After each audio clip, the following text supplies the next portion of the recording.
Shout out to T. Yo, he be playing, bro. I swear.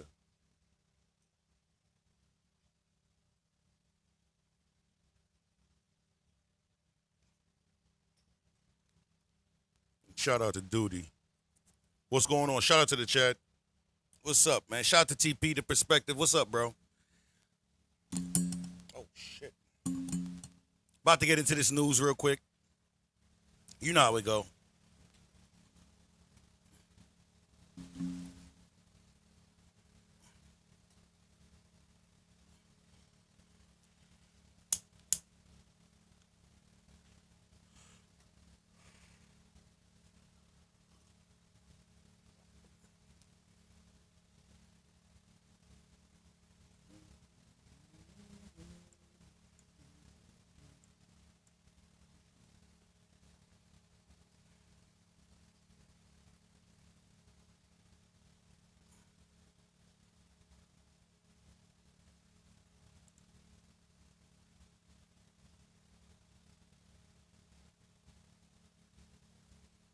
Shout out to the chat. What's going on?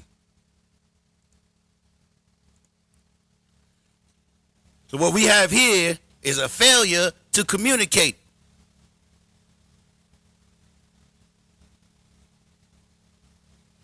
The membership link. You got to press the little. Oh, how do I drop? I don't know how to drop the membership link.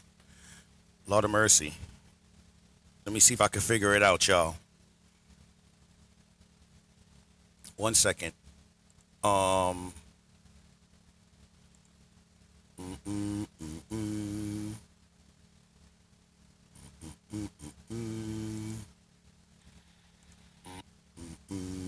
mm, Let me see.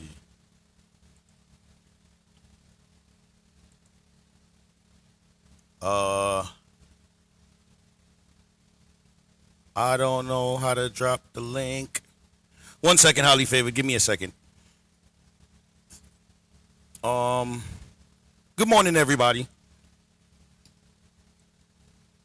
Good morning. Good morning. Good morning.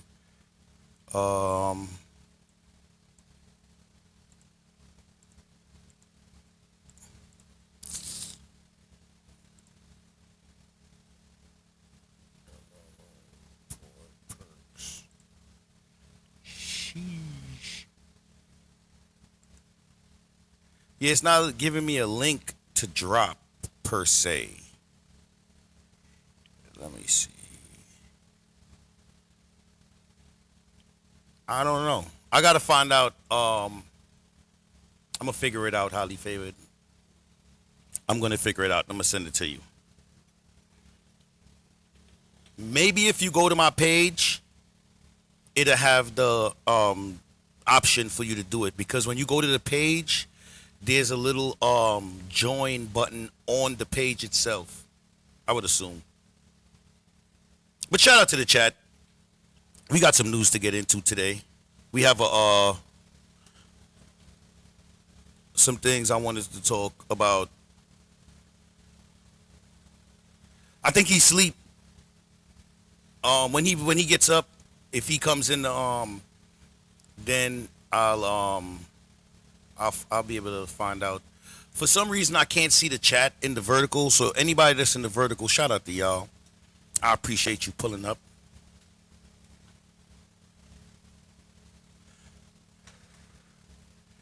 Yeah, cause I'm trying to figure it out. I'm gonna check it out. I'm gonna find a way whenever I'm playing the video so you guys can this way I'm able to do it.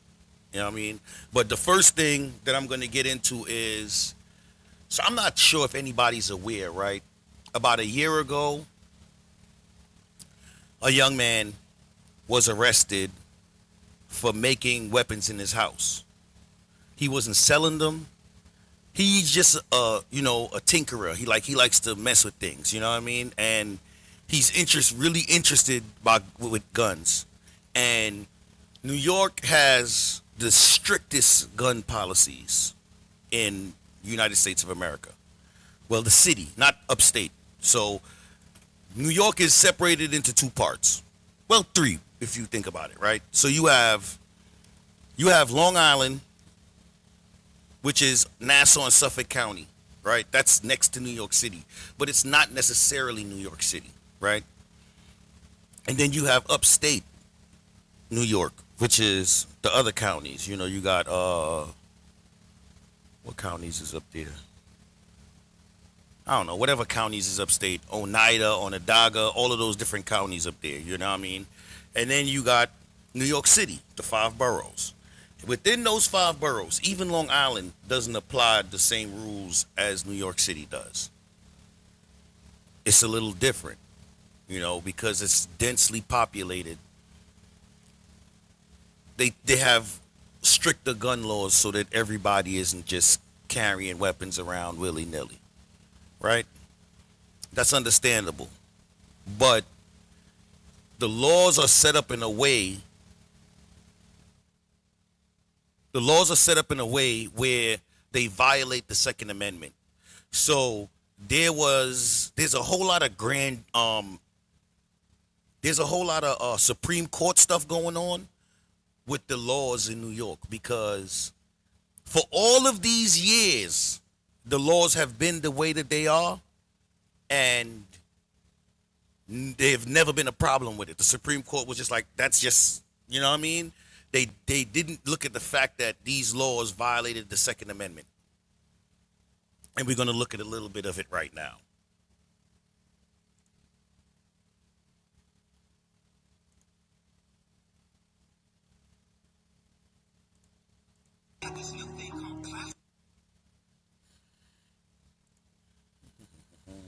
Shout out to the chat.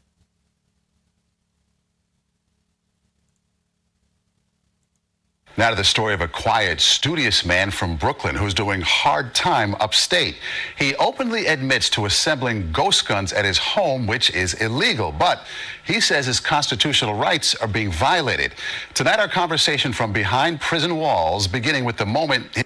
Now, he said, which is illegal. He is not lying. It is illegal. You know what I'm saying? Tesh knows the different counties in New York. Shout out to Tesh Aziz. Now it is illegal based on the law, but the law doesn't agree with the Constitution, and they're gonna get into that. Ghost guns at his home, which is illegal, but he says his constitutional rights are being violated. Tonight, our conversation from behind prison walls, beginning with the moment his life was upended.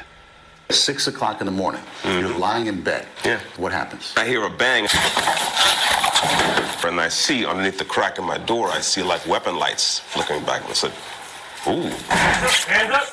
Get out of here right now. So I said, hello, I'm Dex. I ain't gonna lie. If I see weapon lights and my door bust open, my response will not be ooh.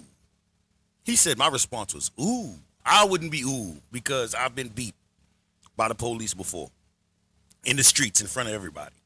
Well, not beat. She kicked me in my head, but I tried to run.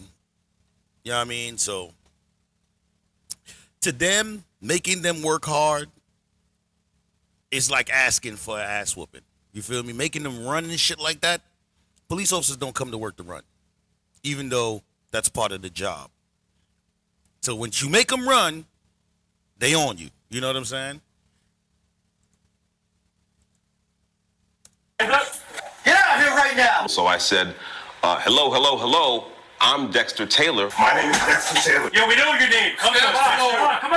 Why are you looking for me? Because I still thought they had the wrong house. And then they said, yeah, we're here for you. Look at the turnout, though. Police department, search warrant. April 6, 2022, an elite NYPD unit forces... It's crazy. You seen that they broke the building door. And you know what's crazy is that they don't have to pay for any of these things after they do these things to your home. If you ever seen, I don't know if you guys have ever heard of Afro Man. That was a real funny story. Shout out to Iceberg in the building. That was a real funny story. So there was reports that I was about to say Iceberg. There was reports that Afro Man was had hostages and drugs in his home, and the police busted up his crib and told him that they didn't have to repair it, because technically they don't. Even if they find no evidence technically they don't have to repair anything because it happened in the line of duty. They're not playing, Tesha Z's. Wait, there's more. There's a lot of stuff going on out here. I'm going to start breaking these things down on a daily basis until 11, like 10, 11 o'clock, because I got to get some rest. You know, overnight is my thing. So let's get back into this. But like I was saying, they broke the building door. He pried that open. Boom. That's on the building owner. You know, like things like this get you evicted from your place. Because now, even if they found nothing, these damages have to be covered by someone. And now the landlord is going to come to you to cover these damages. Because you're the reason why these damages occurred in the first place. Its way into Dexter Taylor's home in Bushwick, Brooklyn. Shout out to Bushwick. Keep a gun on. Keep a gun on that thing. Why are you looking for him? Maybe it's the rifles you got laying around everywhere. We're in a search warrant at this location. Yes, sir. I know it's probably real, but can I see it? It was an hours-long He said search of Taylor's He packed. said it's probably real because I see it. That's a fact, Iceberg. You have to litigate it. You have to go to court, prove that. All right, so it's not necessarily, it's an easy fight to win, because once you show that they found nothing, a lot of the times I've seen the police department cut checks for damages to people's things, right? After they've already had to pay a lawyer for it. You know, and then sometimes they don't include the lawyer's fees in the result of the litigation.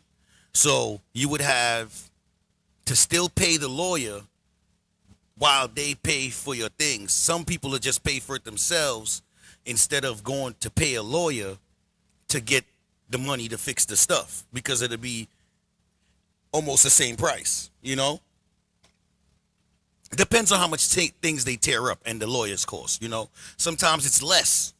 It's worth paying a lawyer, you know?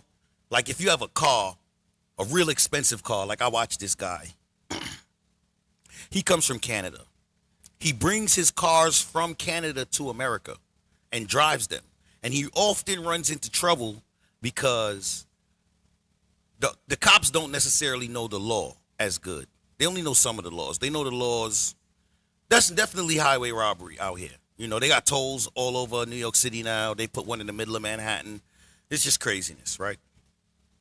That's something else I'm going to get into another day on how the police are cracking down on, it's a couple of things I want to get into. Shout out to New York City, man. It's a crazy city, but it's a lot of news here.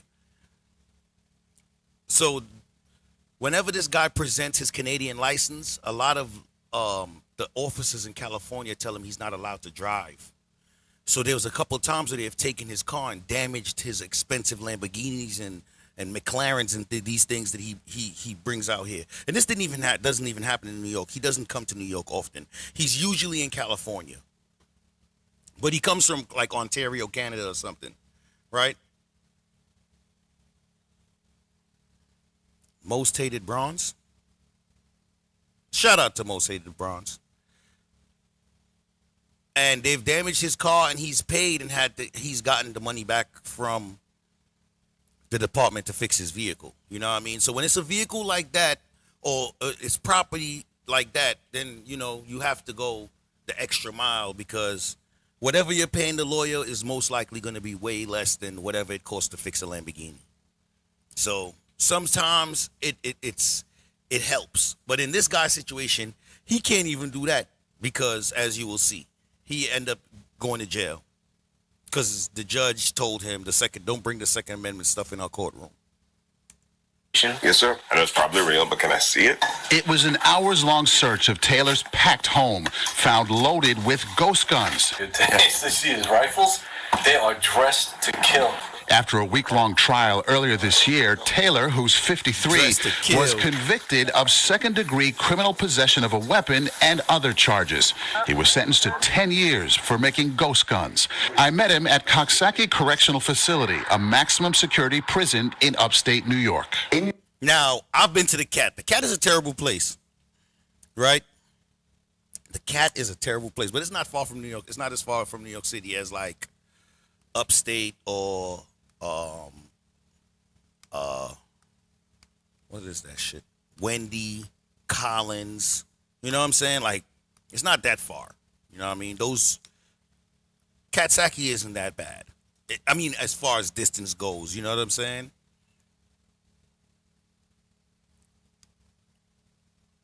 But they sent him to the cat for 10 years. So everything over in New York State, everything over 7 years gets you put in a maximum security facility, right? Now, after he does 3 years, he'll be eligible to be his classification will drop down so that he would end up in a medium correctional facility. And that it all depends on his behavior and programming as well. So if he's doing his programs and he's not getting any tickets to go to the box or whatever, or disciplinary, if he doesn't get any disciplinary, or not much anyway, like tier 1s and tier 2s, tier 3s will keep him in the max. You know, if you catch a tier 3 ticket, it'll keep you in the maximum correctional facility. So that's where he's at, with killers, grapers, and all these different types of people who they put him with. This man that just likes to make things. You know, he's not out there selling these weapons. He's not out here committing any crimes.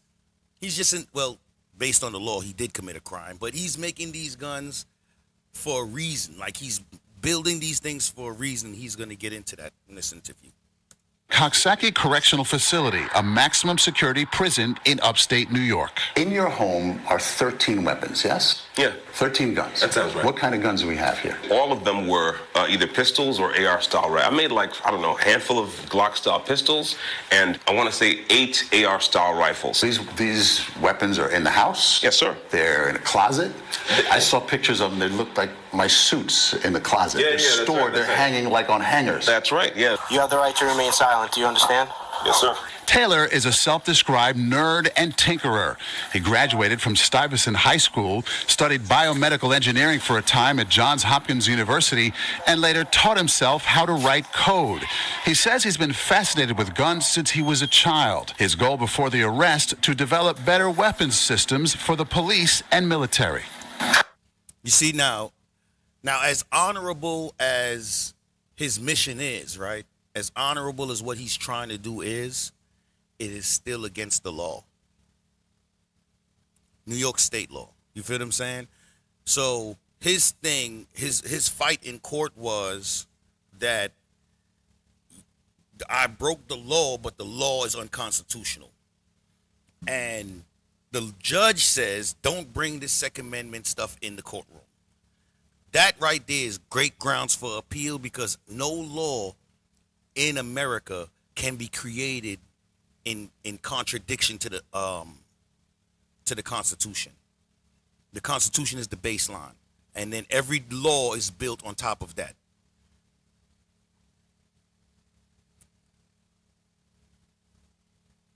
So it's legal in states where the gun laws are freed up more. You know what I'm saying? So, all right, my friend lives in California, and he makes them. He has a 3D printer. So this is the thing, right?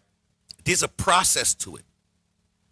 And there's a way that you go about it, right, TP? I'll pull that up after this and show you, right?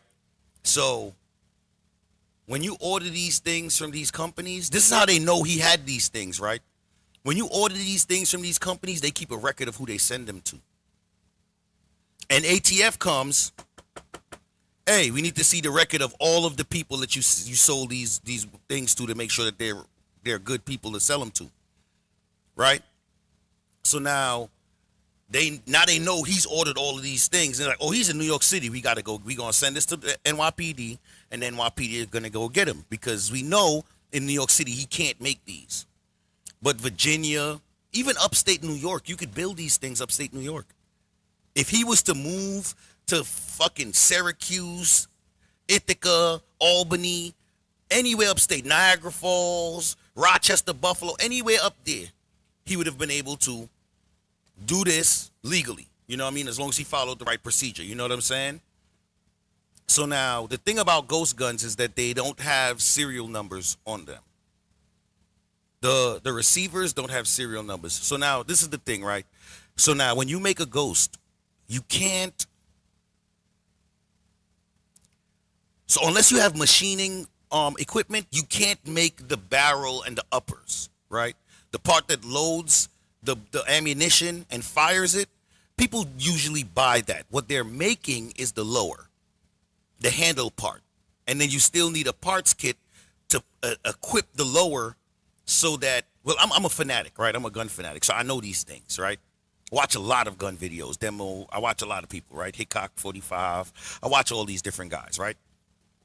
So I understand how the process works. So with the parts kit now, the parts kit that goes inside of the lower, the handle part, it has the ejector, the trigger, you know, those pieces that work in conjunction, they work together with the receiver, which is the top part that holds the shell, right? So people buy the upper part from manufacturers, like there's a manufacturer that everyone uses. It's they actually make weapons also. What the hell is the name of it? Palmetto Armory. You know what I mean? Palmetto Armory sells a lot of pieces for ghosts. They actually sell ghosts. They make ghosts and sell them on the market. They make Glock clones. You know what I'm saying? So it's PAS, the Palmetto Armory Stinger, I think it's called, or something like that. They got one called the PAS or something like that, right? So now, when he's ordering these things, that's how they're able to catch him. So now people can make them as long as they register them after they're made. So now that there's a record of it, because once you make it, there's no record of it. And that's the problem that they have with the ghosts, is that there's no, so people are carrying them that aren't registered. They're not in the system. And police don't like that because it's hard to pinpoint who did whatever. You know what I'm saying? Yes, that's what their thing was, but he never sold any of them. Every part that he ordered for every weapon that he built is in the house. That's the thing that's crazy about this, is he never sold a weapon, Tesh, that they can prove. They cannot prove that he sold a firearm because he has proof that he didn't.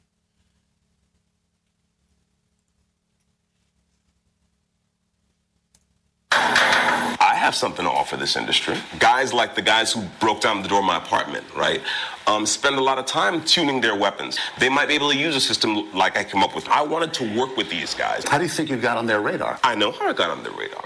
ATF has been driving search warrants around the country by going up to parts manufacturers and saying, run those lists for me. Taylor had been under surveillance, Exactly what I flagged just using said. his credit card. Now, I've watched this to make sure it was something that I would be willing to cover. And I don't remember, I forgot that part where he explained that, but that's exactly what I said. That's exactly right, Tesh Aziz. They're making an example out of him. But what's going to happen in the long run, if the justice system works the way it's supposed to, is that he will end up making an example out of New York.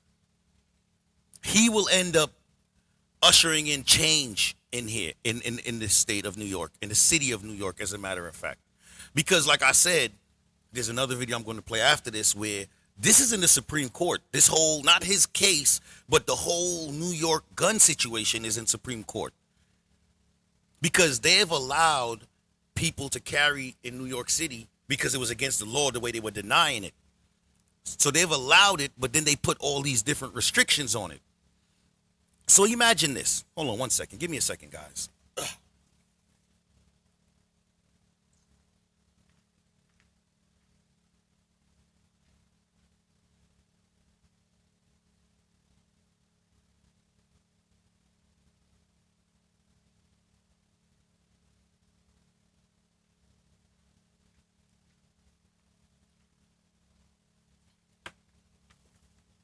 I gotta drop the link. It's an open panel. I almost forgot. Let me share. It's an open panel. So we can talk about this with whoever wants to talk about it, you know.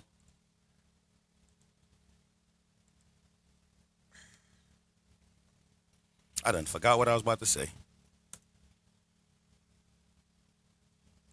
Those lists for me. Taylor had been under surveillance, flagged using his credit card and home address, ordering parts to build weapons. These guns and parts were unlicensed, unregistered, and illegal in New York. Overall, the NYPD says more than 1,000 illegal ghost guns have been recovered since 2022. That's light. 1,000 since 22. That's not bad. So I remember what I was about to say. So now they freed up the gun law a little bit, right? So imagine you work at night. You take the train. You close the store up. You close the store about 10 o'clock, right? So now you went and did the process and you got the right to carry a firearm because you know that you work late, you close the store. Sometimes you might leave with money. Okay? So now you have these restrictions where you can't carry your weapon on public transportation. You can't carry your weapon in any tourist areas, which like 40% of New York City is tourist areas. You heard? Like anything could be designated a tourist area, right? So now you have to take a cab or own a car in New York City, where the rent for a 1-bedroom is like $2,000, 2-bedroom, 25, 3-bedroom, 3 bands. You know what I'm saying? So you paying all of this rent. Now you got to either take cabs as long as you're carrying or get a car, because you can't take the bus or the train with it legally. And that's illegal. Those restrictions are illegal. You know what I'm saying? So you went and went through the whole process, filled out all the paperwork, got the background check and everything. They've given you this license to carry now, and you still can't carry really.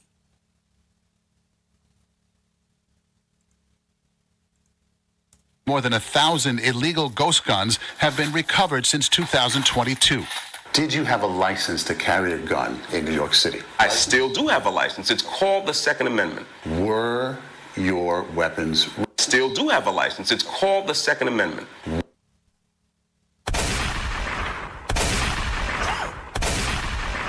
I think gunshots is justified right there, because he's not lying. That's your license. That's my license. That's everyone's license to carry. Some states implemented having an actual license. Concealed carry permit, this permit, that permit. I watched this guy called The Armed Fisherman, right? So now there's a law in Florida that allows you to open carry a weapon if you're going fishing or hunting.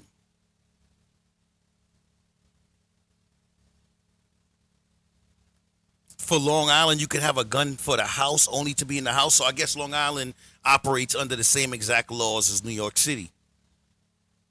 Because upstate, you don't have to have it only in the house. You can move around with your weapon and everything.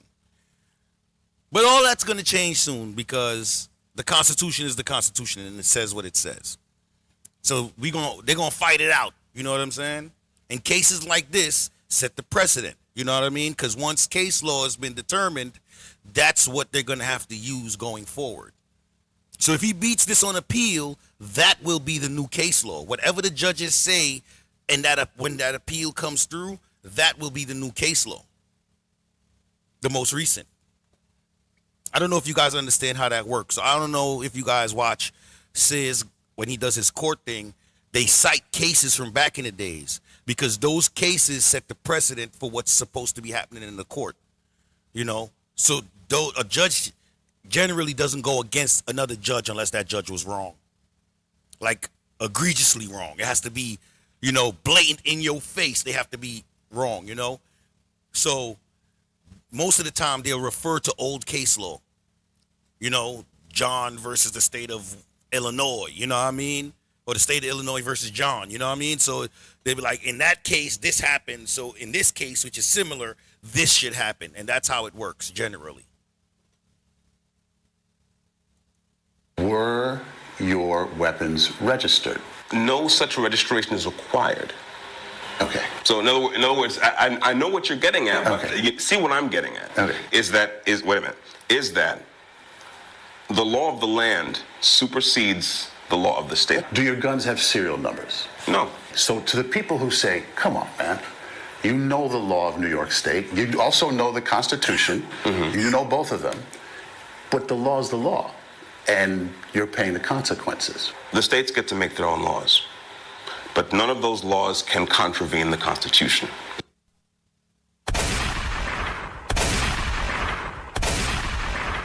I feel like I memorized this.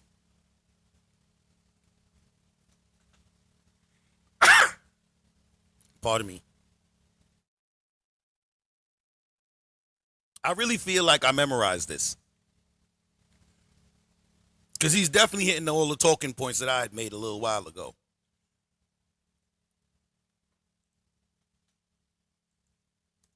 Especially the Bill of Rights. Didn't fire him. She never took him out of his house.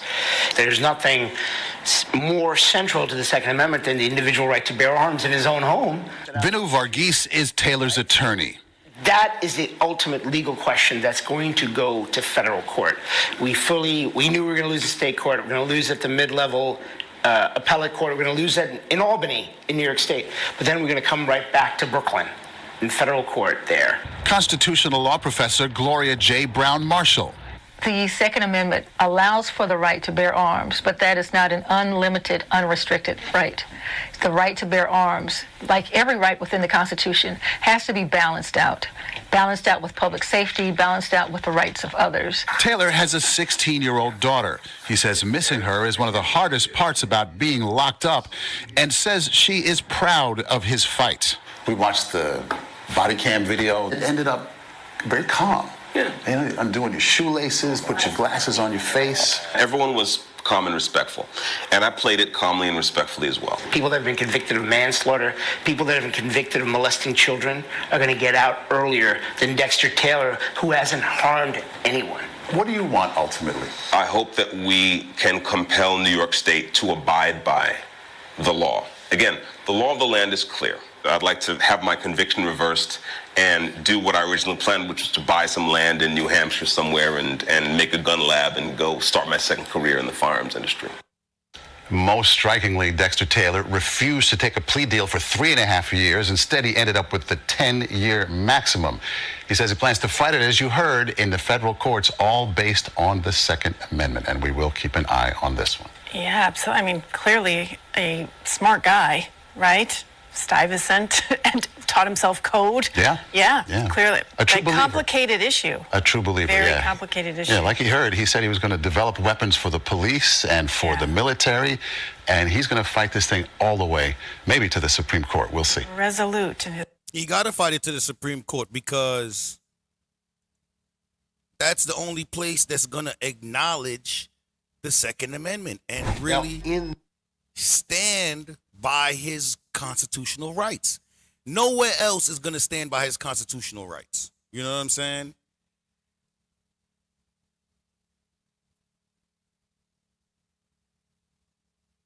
Now, this is what's going on.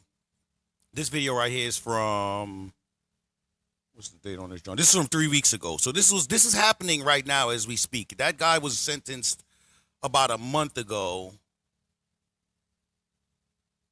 So here we are about to look at what's going on in the Supreme Court now. I'm definitely going to touch or base on the fresh and fit stuff and all that stuff also at some point. I don't understand why I can't see the chat in the vertical or the horizontal. That's wicked. All right. It's cool. It said something went wrong. I refreshed it. It's still not working. Whatever. Shout out to the vertical. Could y'all double tap the screen, please, if you don't mind? Shout out to Star. What's up, Star? Oh, shit. Hold on. Let me switch over real fast. Haha, I can't even do it. That's crazy. How you doing, Star? All right. Here goes the second one. This is the Supreme Court going to war. Now, in this video, we're going to be discussing a district court case that came out a few days ago out of New York. The case is called Christian v. James, and it was, by the plaintiffs, an attack on New York's sensitive locations doctrine, places where you are prohibited from bearing arms. That's what I was just telling you guys about. Shout out to Thaddeus. What's going on, Fats? How you doing, bro?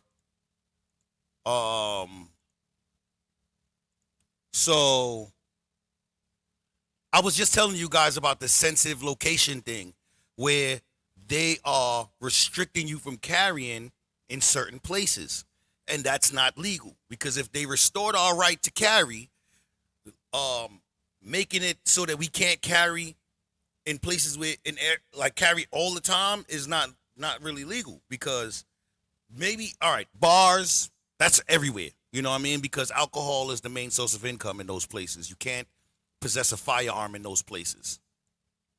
So you have that. You have bars, courthouses, police precincts, and stuff like that. I understand, because if you walk into a precinct with a gun, they're going to feel some type of way. You know what I mean? You walk into a court with a gun, it could cause alarm.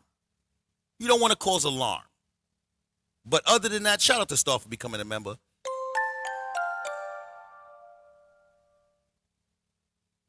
Glowing Star, STAR, Glowing Star, has become a member. Shout out to Star. I really appreciate that. So that's illegal. Putting those type of restrictions on people's right to carry is not legal. Even if you have a CCW. Starting right now, it is a crime to bring a gun to schools, restaurants, hospitals, and entertainment venues like Times Square. We don't need more guns on our streets. We definitely do not. Governor Hochul launching a statewide ad campaign to make sure New Yorkers and those who visit are aware that while the Supreme Court made New York a new right to carry state, there are a slew of places where carrying a weapon will put you behind bars. We don't need guns on our streets. We don't need people carrying guns in our subways. We don't need people carrying guns in our schools. We don't need people carrying guns in our places of worship. If you live in New York City and you are a young man without a criminal record, I advocate for you to go get your license, because there's like an agenda where they make a valid attempt to try to prevent you from being able to arm yourself early. You know what I'm saying? By giving you a record early. A comedian once said, if you want to change the gun laws, everybody should get a gun. Everybody go get you one. This way, the gun laws will change. Because if everybody got them, then what they going to do? Now that's a fact, Star. You need to know. So this is the thing, right? If you are going to get a gun in New York City, make sure you go sit in them classes and pay attention, because there's a lot of rules that you have to follow, or that legal weapon that you are carrying will become a felony, and it will be illegal. And then you'll end up in jail like the last guy that we just talked about. Shout out to Fat Stevie. We don't need people carrying guns in our places of worship. Now, this case is important. It's important clearly for the people of New York, but it also is quite important for a number of other states. You see, most states have accepted Bruin. They understand that a firearms law needs to be consistent with our nation's history, text, and regulatory traditions as existed in 1791. But there are several states, New York being one of them, my own state of California being another classic example, and of course Hawaii, that have effectively rejected Bruin. They don't like the idea of Bruin. They are appalled, to be quite frank with you, that they no longer have the discretion in determining whether or not someone should have the privilege, as they had recently seen it, to be able to bear arms through the use of a concealed weapons permit. Their attempt to get around Bruin was to create this myriad of sensitive locations. So, for those that don't know, Bruin is case law. There's Bruin versus somebody, some state versus Bruin. So that's a case that allowed us to carry. That's the case law that allows us to carry, and they're fighting it. Those 3 states he mentioned, New York, California, and Hawaii, they're fighting Bruin by implementing these unjust reasons for unjust stipulations, I would say, on where you can and cannot carry. California, we had a court case called May v. Bonta, which I talked about in a previous video. This case in Christian, this was effectively a challenge to New York's attempt to restrict. Hold on one second. Shout out to Miss Eve and Just Jay in the Vertical and Star. Lester the YouTube God. Miss Eve, go to my page and click on the one with the H, the live with the H. That's how you get to the other live. Shout out to Courtney Peach. Restrict what people can do with their firearms. So a little bit of to kind of give you an understanding, I guess, of what this particular case was about. So after Bruin, the New York legislature put forth a law that effectively said, look, we sort of acknowledge the fact that we are sort of obligated to give a law-abiding citizen a concealed weapons permit, but we're going to make it virtually impossible for them to be able to exercise their right to keep and bear arms by essentially declaring all of New York a sensitive location. Now, when I say all of New York, that's a little bit of hyperbole, but the fact of the matter was, it would be incredibly difficult for someone to be able to exercise their rights. By saying all of New York, it's a lie, but it's not an outright lie. It's like a slight exaggeration. Slight. Very slight. Specifically as it relates to going into a location that is private property that's been opened up for public use. Now, that sounds a little convoluted, but probably a better way of describing that would be any retail store. This is private property that's been opened up by the owner for public use. Well, effectively, New York said, an individual that controls private property for public use can make a large determination as to how they want their invitees coming onto their property.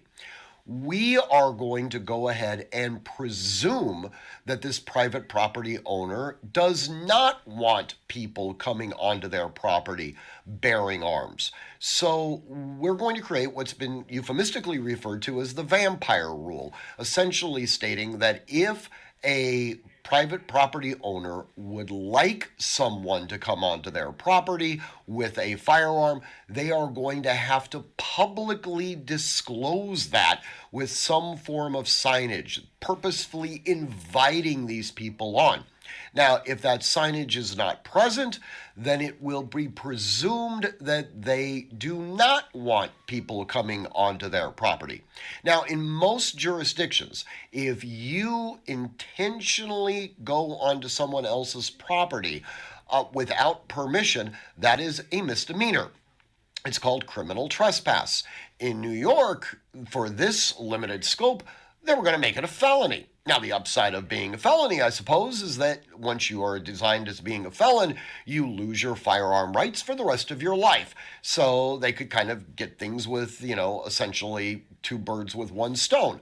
Not only could they go ahead and prosecute somebody for exercising their right to keep and bear arms, which they find to be an affront to the state of New York, but now they could go ahead and strip them of the ability to either keep or bear arms by making them a felon in totality.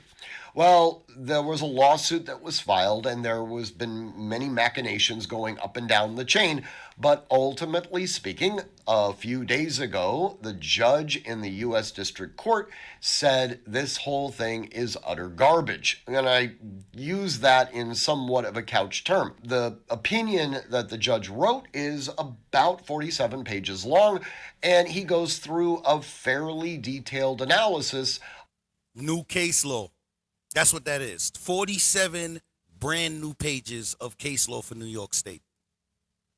Of what the types of laws restricting the carriage of firearms were back in 1791, and essentially makes the decision that there was nothing even remotely connected to something like the vampire rule that existed back then.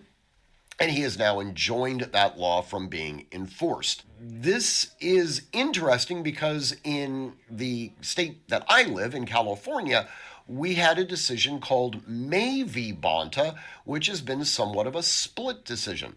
So the Ninth Circuit actually encompasses a variety of different Western states, Hawaii being one of them.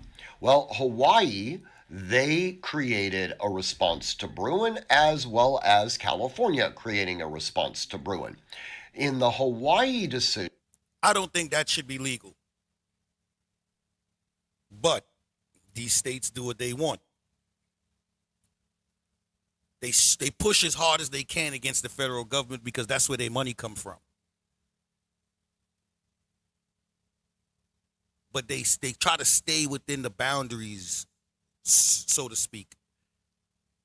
They effectively said that you could carry a firearm in someone's business if there is no sign, as long as the business owner verbally invites you in. California was far more draconian. In California, they said even if the business owner invited you in without there being a sign, you're still in violation of the law. Well, California, the Ninth Circuit said that the California restriction on the vampire rule was far too restrictive. But the Hawaii one, since it did allow for that verbal invitation, that is acceptable. Well, just the court's own... This is the question I have, right? Do I have to tell you I have a gun before you invite me in? And what store owner is standing at the door inviting people in the store? I would assume that once the store is open, pardon me, I would assume that once the store is open, that I'm invited in, especially if I'm doing business with you guys. Like if I wanted to come and buy a lighter from out of a convenience store, do I have to wait until the owner's there for him to invite me in so I could go in with my weapon and buy my lighter and continue on my way? Like what about gas stations? You know, a lot of things happen to people at gas stations. What if I don't have a card and I only have cash and I have to get out my car to go into the establishment to pay for my gas? Do I have to wait for the gas station owner to invite me in order to go in and get my gas? It's a funny thing that they're doing. You know, you have to pay attention. Because if you don't, you know, I mean, you could just leave it in the car and go in. But some people don't know. They already have it on them, so they're making their move however they're making their move, you know? That is acceptable. Right, Thaddeus. The open sign is an invite. You know, that's what I'm thinking. Well, just the court's own sort of philosophical reasoning here in the Ninth Circuit is problematic. Now, there is a concept that's been bandied about recently called uncivil obedience. You've all heard the term before of civil disobedience. This is where people will acknowledge a law and then effectively decide that the law is immoral and they violate the law. We saw this certainly prior to the 1968 Civil Rights Act. Rosa Parks would be a great example of someone who engaged in civil disobedience when she took the seat at the front of the bus, which was illegal under that state law. Well, this new form of uncivil obedience is what we are now seeing manifesting in these various courts. Many anti-gun jurists, both at the trial level as well as at the appellate level, are very, very upset with Bruin, with this whole history, text, and firearms regulatory tradition approach. And they're upset not because they have to engage in a brand new type of analysis. They're upset because they know what that analysis will ultimately yield. All right, the vast majority of modern gun control laws are in fact unconstitutional. Shout out to the Cash App. No message, so I'm not going to speak on who it was, but I appreciate that. Under a Bruin analysis.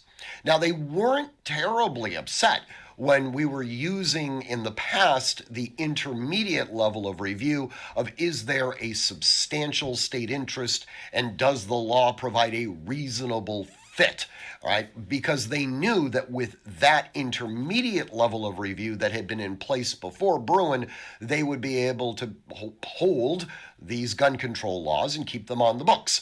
Now that they are forced to use this history, text, and firearms regulatory tradition approach, well, they know they're kind of screwed.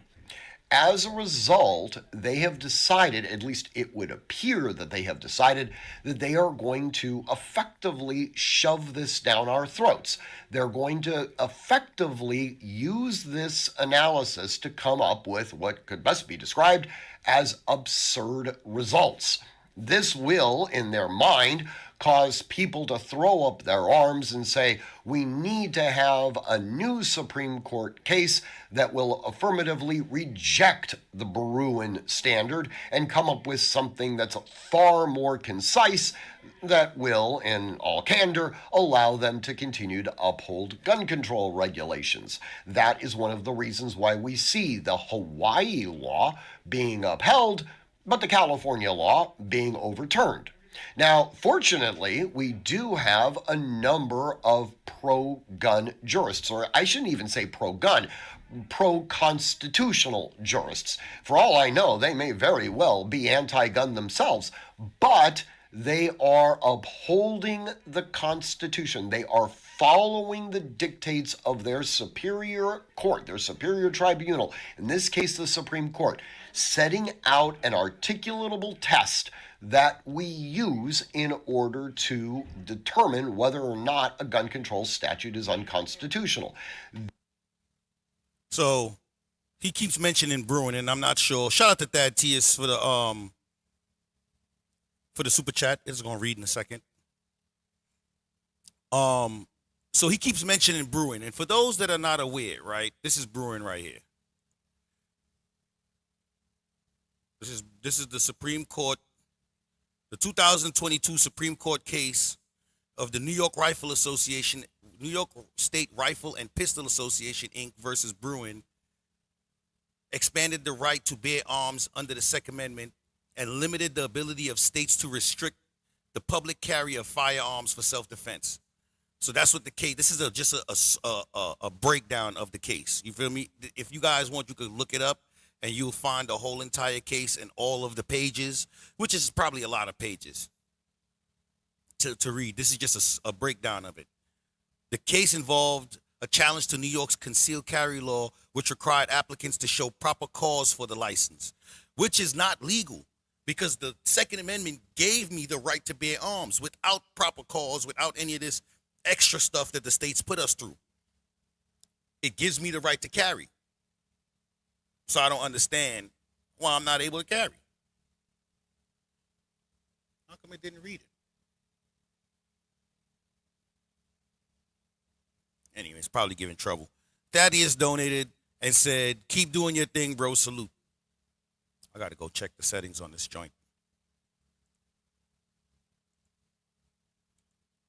This is going to have what could best be described as a churning effect because we've got these different jurists doing intellectual gymnastics to try to show how this gun control statute is in fact okay, and then other jurists actually following the test and saying this gun control statute, which is substantively similar to the gun control statute that was just decided to be constitutional in one jurisdiction, is unconstitutional in the next, that this is is going to cause this sort of desire, Lotus, for a better way of describing it, to create a new standardized test. I do not believe that is ultimately going to be successful. Now, that's the thing that I'm saying, right, Thaddeus, is that the law-abiding citizens are trying to follow the law and carry legally. Criminals are going to carry regardless. No matter what law you have, criminals are going to carry regardless. And it's like, when you create laws like this, what do you say to the law-abiding citizen? The one that wants to protect himself from the person that's not abiding by the law, that's going to carry regardless. Shout out to Thaddeus. That's a good statement. It's like New York, California, and Hawaii don't care about its citizens, about their safety. So they only want for me to call the cops after it's happened to me. They don't want me to take care of myself while it's happening to me. They want me to wait until afterwards and then call you guys for help. We've seen the state attack Bruin on the question as to whether or not the Second Amendment has been abrogated in the first place by claiming that the weapons in question are not in common use. We've seen the state articulate the idea that the Second Amendment doesn't cover certain individuals, that it does. I mean, there's no ifs, ands, or buts about that. We've seen the state essentially do their best to try and cut this off at the road before the analysis begins. And then once the analysis does begin, where we start looking at history, text, and tradition, they start throwing everything against the wall, hoping that the jurist that's reviewing this is amenable to their arguments and is willing to uphold these unconstitutional provisions.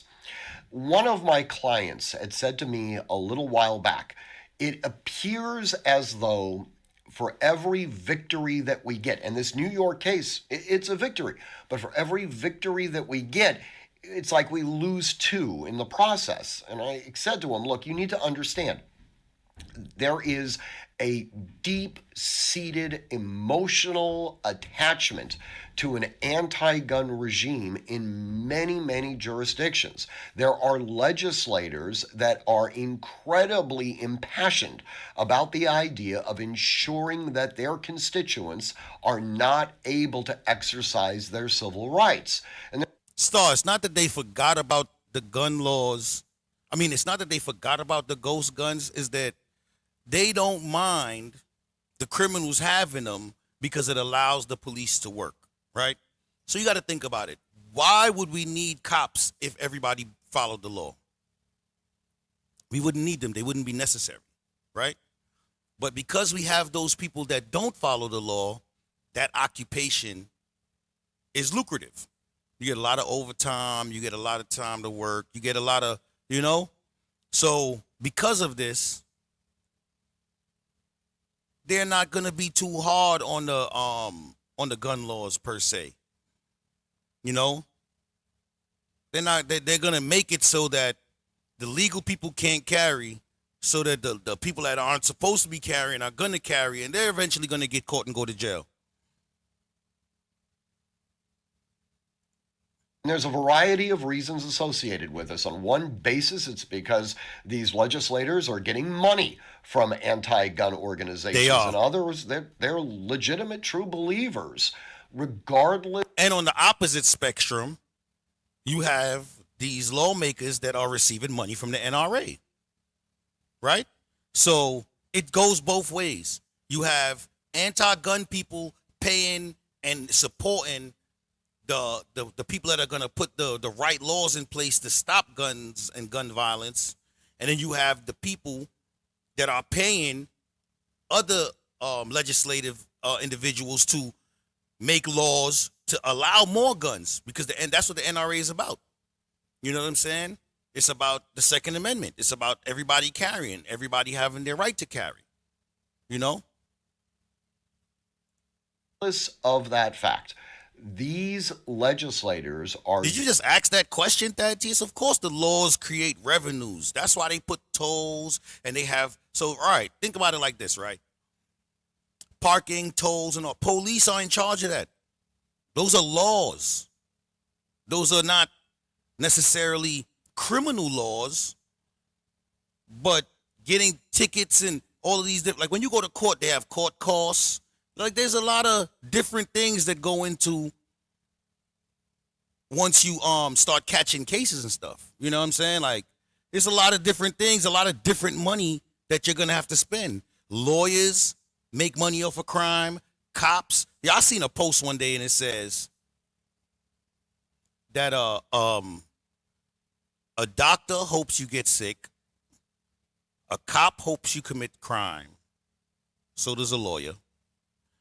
And it said a plumber hopes your pipes bust. Electricians hope that you have electrical problems because they can't work if you don't. Shout out to Arabia Barbosa, distracting one in the building. But the only person that hopes that you do well is a thief, so they could come steal your stuff. And that killed me. I almost fell on the floor laughing when I seen that. Because it's like, yo, it made a lot of sense. Like, the person that wants to rob you don't want to rob you if you don't have anything. So they really want you to do well. But all the other people that don't necessarily, that want to make money off of you, they need something to happen to you for them to make this money.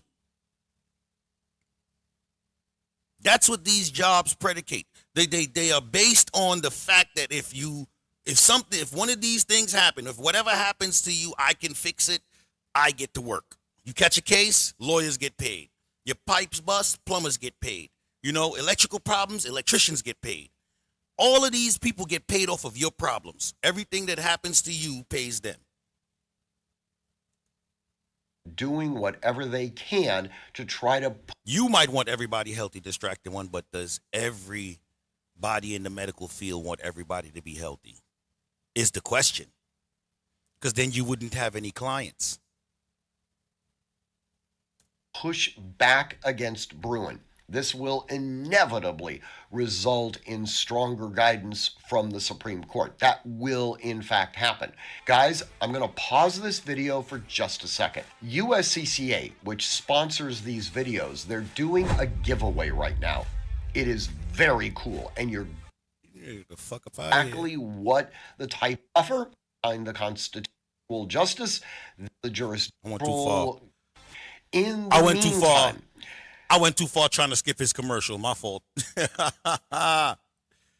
For every gun control, victory that we get, regardless of the jurisdiction, we celebrate that. We have an individual justice that is, in fact, willing to stand behind the Constitution.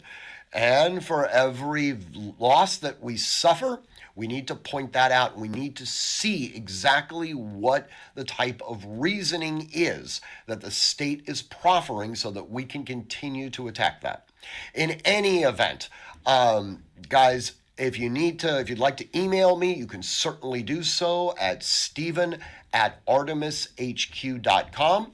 As always, train constantly, train consistently, train repetitively, and train with purpose.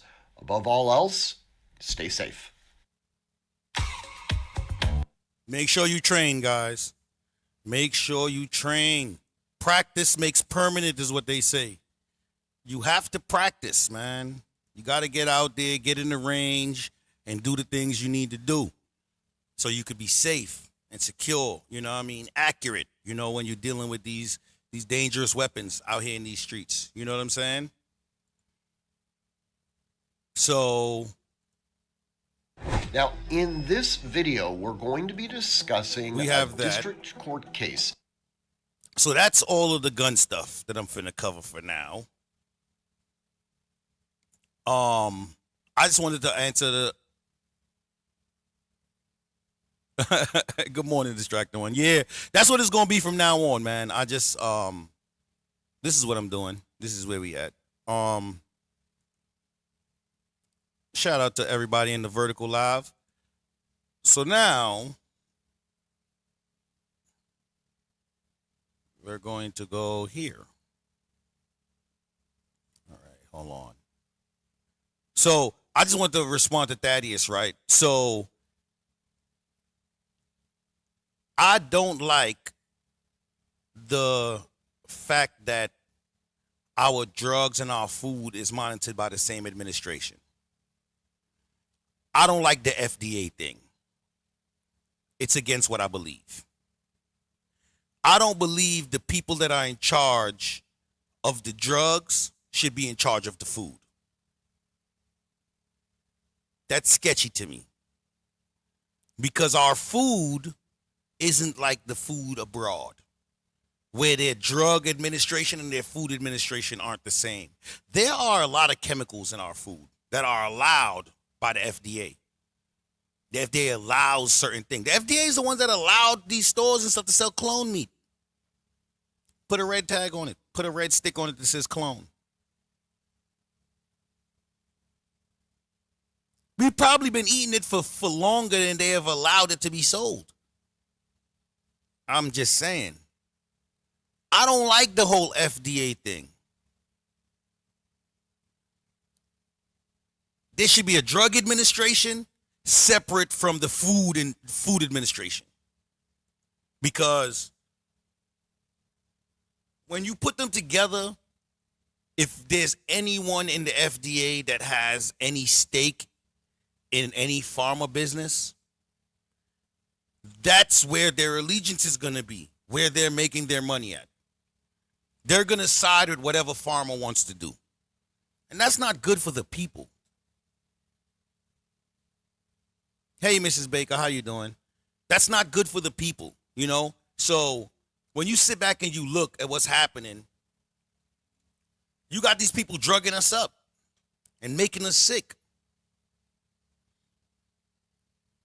I don't even eat out like that. I don't even want a salad from out. Like, I'll buy my own damn lettuce. Like, it's not as good. It's not any better that I'm buying it, because the same stuff that's in the grocery store killing me is the same stuff that they use in the restaurants that's killing me.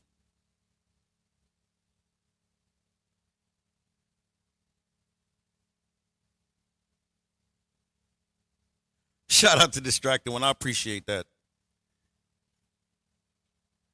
No, I don't know why that is, Arabia. I don't know. I think, right? From what I've been seeing, I believe that the Food and Drug Administration and it being there is to, so that, how should I say this? Shout out to Letitia. Happy Tuesday, Rich, Mods, in chat, working and listening. Shout out to Letitia, Third Eye POV. I got to check my notification thing, because clearly I'm not getting all my notifications for some reason. Let me see something.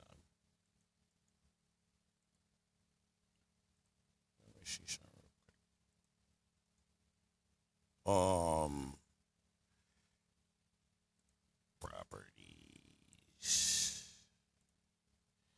I guess it's okay. Shout out to Letitia for being a member for 5 months. Oh,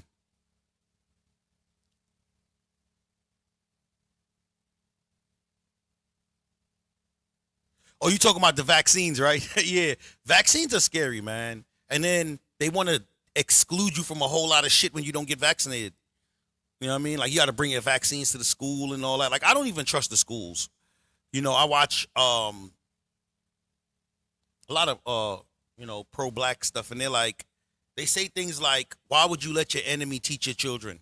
And that's not like the United States of America is my enemy, but the school system is very, very much lacking.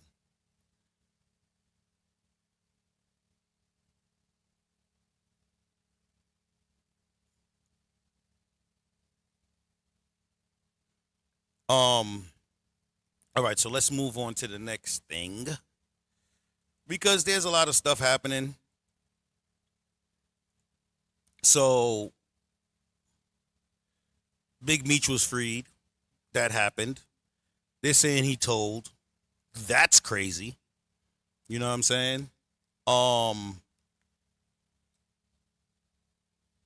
Yes, it should. The FDA should be in jail as a whole. Hold on, let me put that on the screen so people can see it. People need to see that. The FDA should be in jail. They should all be jailed. I believe so.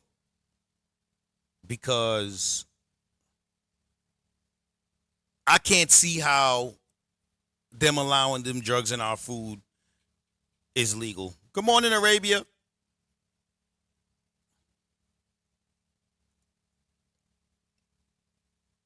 Listen, sometimes you got to fight the good fight, man. That's the good fight, Dad.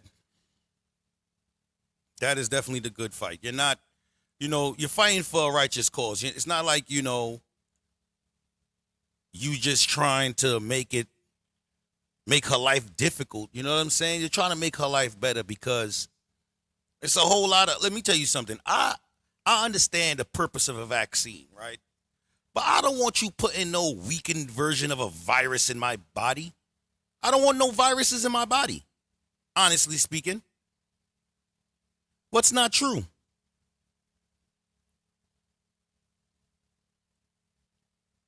Let's get clarity.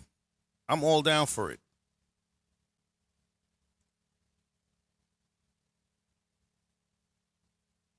All right, so I might not know where they source their food, but if they get their food in America, it's probably been tampered with. Like listen, only the restaurants that are really expensive are getting their food from far and abroad, are ordering quality ingredients. McDonald's is not giving you quality ingredients. Subway, Burger King, Rallies. You're not getting quality ingredients from those places. No matter how much the prices have went up. No matter if they got a $1 menu, if the $1 menu turned into the $3 menu, whatever. This is just what it is.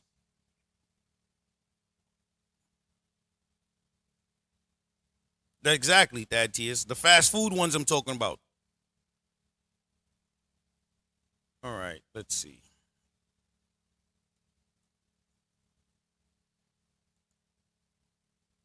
We also have the mayor. Let's see what's going on with the mayor of New York.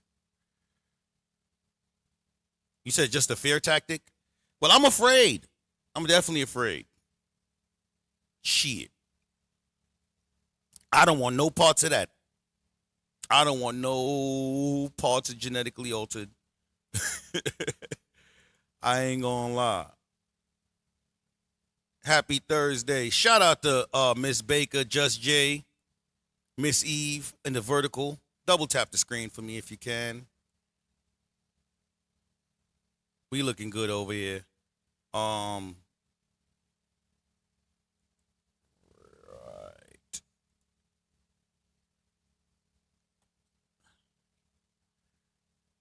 Yeah, Hot Pockets are terrible. I've had them when I was younger, but I don't like the Hot Pocket thing. Hamburger Helper, I've never had Hamburger Helper. Even though I love the skit from Dave Chappelle about the Hamburger Helper, I've never had it. Listen, you're going to live to be a lot older as long as you keep being careful about what you eat. Because they're killing us with this food, man. This food is terrible. This food is terrible.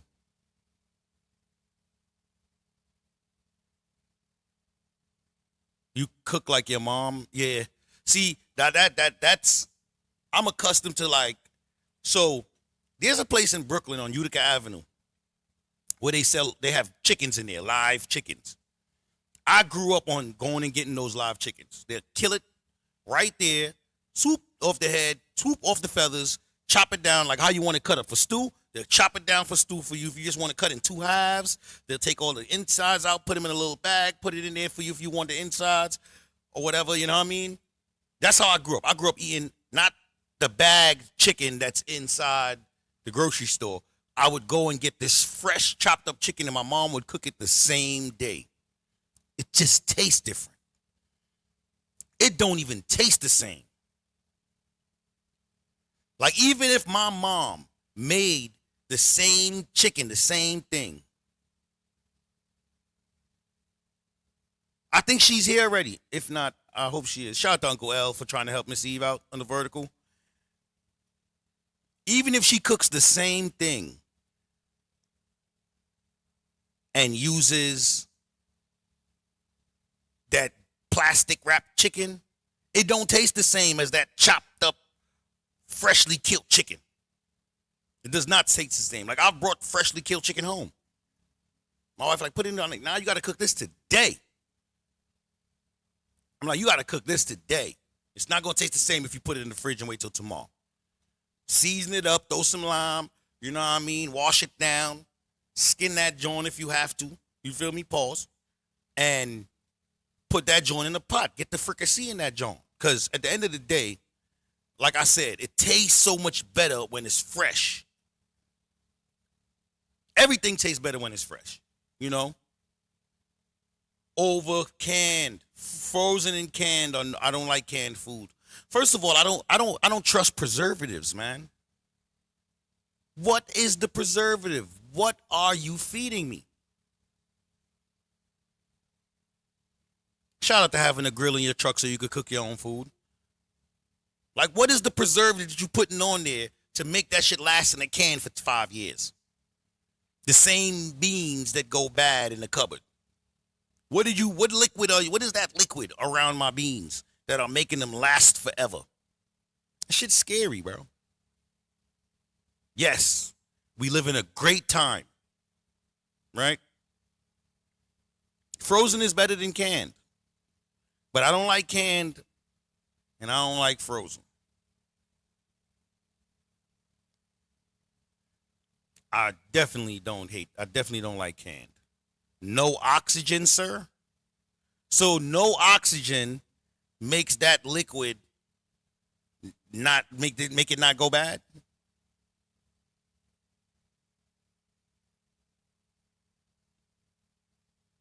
Because if you put water in a container with no air and that water's just sitting there, it's going to start to stink over time. Shout out to Foxy Brown. Good morning. It got preservatives in there, Courtney Peach. You going to tell me ain't no preservatives in that can with the lack of oxygen? You tell me they just took the oxygen out and that's the preservative? Nah, they got chemicals on them beans. I don't trust them beans. I can't trust them beans. Not go bad as quickly, but what makes a can of peaches last for 10 years? What makes a can of pears last for 5 years, bro? Oxygen? You can learn to can at home. I would rather that. Yes, I've heard of canning. So let me tell y'all a story, right? So I'm going to start getting a lot more personal here, you know what I mean? Because ain't nobody going to watch this. So when I was younger, I had went away.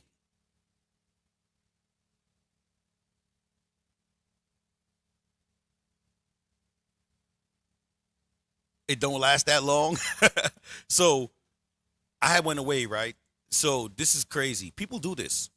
So there's something called a can sealer, right? That's how you can. It connects to the table. You put the can under it, and it seals the lid onto the top, right? So when I was away, like I would ask for stuff, and like this is how people get cell phones and stuff. You feel me? Because you're allowed to get packages.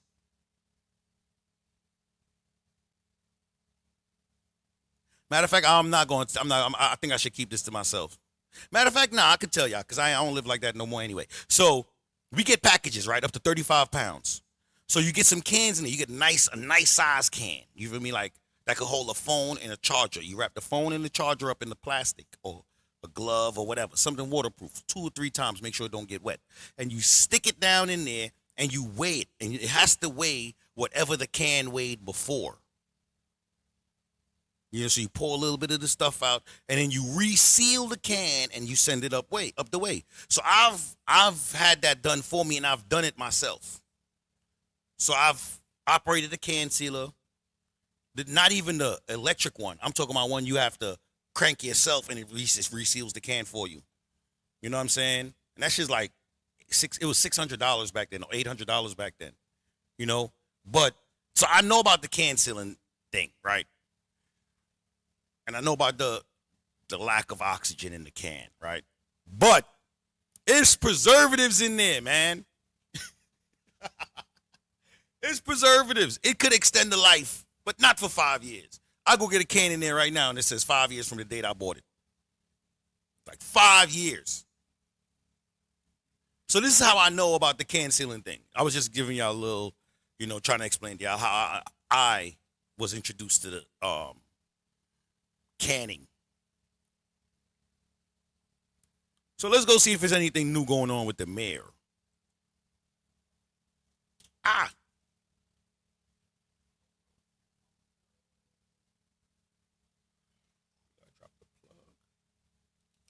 done dropped the plug.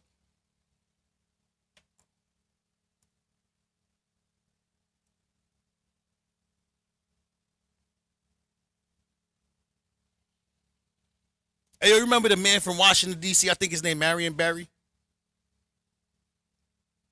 All right, so ain't nothing new going on with the mayor. That's why I haven't put out a new video, because all of this news is from a month ago. If you guys seen my other videos, it's a corruption case. He's been taking money from overseas, which is illegal. Use jars. Yeah, I think I would be more, you know what I mean? I would rather use the jars. Oh, my video popped up. That's crazy.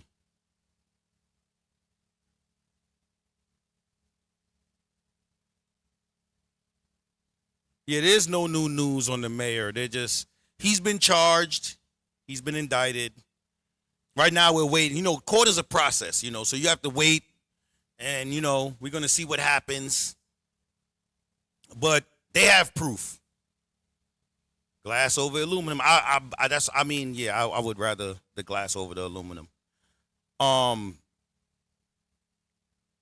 So for those that don't know, the mayor of New York has been taking money from overseas, and that's illegal. You can't take campaign contributions from outside the country. Shout out to Just Jay. Yeah, I'm in the algorithm. You can't take contributions for your campaign from outside the country, because that's against the rules. I did a little history on him. He used to be a cop and stuff like that. It's crazy. He used to be a cop, man. Like, why are you breaking the law? And maybe he didn't know.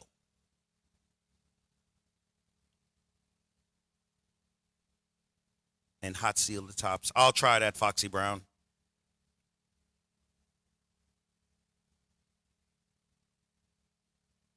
Yes, he was very corrupt. And so was Giuliani. Giuliani was terrible. So I was having a conversation with a friend of mine, and we was talking about the RICO, right? And a lot of people aren't aware that the whole RICO thing was Giuliani's doing. Giuliani he looked at the law and realized that you could apply this to gangsters, because the law existed, but it was more of a business law, not necessarily a criminal, but it turned businesses into criminal entities, and that's what the RICO is. That's what Young Thug was charged with, right? His legal operation was also a criminal entity, and RICO allows for the government to come in and take your stuff because you've been using it illegally. You know what I'm saying? Hold on a second. Let me do this. I can get rid of that one now. Pop that out real quick. Yeah, we live, y'all. Shout out to the chat. Shout out to Thaddeus for hitting the like in the vertical. I don't remember him. I've read about him. I was really young when he was in office, but I've read about Ed Koch. They got a bridge named after this crooked guy. Hey, New York City's a crazy place, man. And I've lived here almost all my life. I mean, I've been to other states and stuff, and I've lived in other states, but I've lived here most of my life. Yes, that's what it was made for racketeering. And Giuliani was at the forefront of that. He was a prosecutor. He was a state's district attorney, a federal district attorney, before he became a mayor. And that's what, you know what I mean, brought him to New York with that all that tough on crime shit. Hey, yo, let me tell you something. There was a time in New York City when they had the Rockefeller laws. And if you got caught with drugs, they would put life on the back of whatever sentence you got. So if you got caught with a little bit of drugs and they gave you like 1 year, they could put life on the back. So you would have 1 year to life. And you'd be on parole for long stretches of periods of time after doing your 1 year. And it was deemed to be illegal. And they eventually removed it. And so a lot of people got paid. There was a guy that had a 1 to life, and he did. So technically, you can't get no more than 5. They wouldn't give you no more than 5 years post-release in New York. Post-release supervision is parole, right? They wouldn't give you no more than 5 years post-release. So even if he was to do 1 and 5 with 5 years post-release, which is generally, it's not a sentence I've seen. I've seen 1 and 1, 1 and 3. I've never seen a person get 1 year in state corrections and 5 years parole. But I've seen 1 and 2, right? But let's say they gave him 5. He was on parole for 8 years.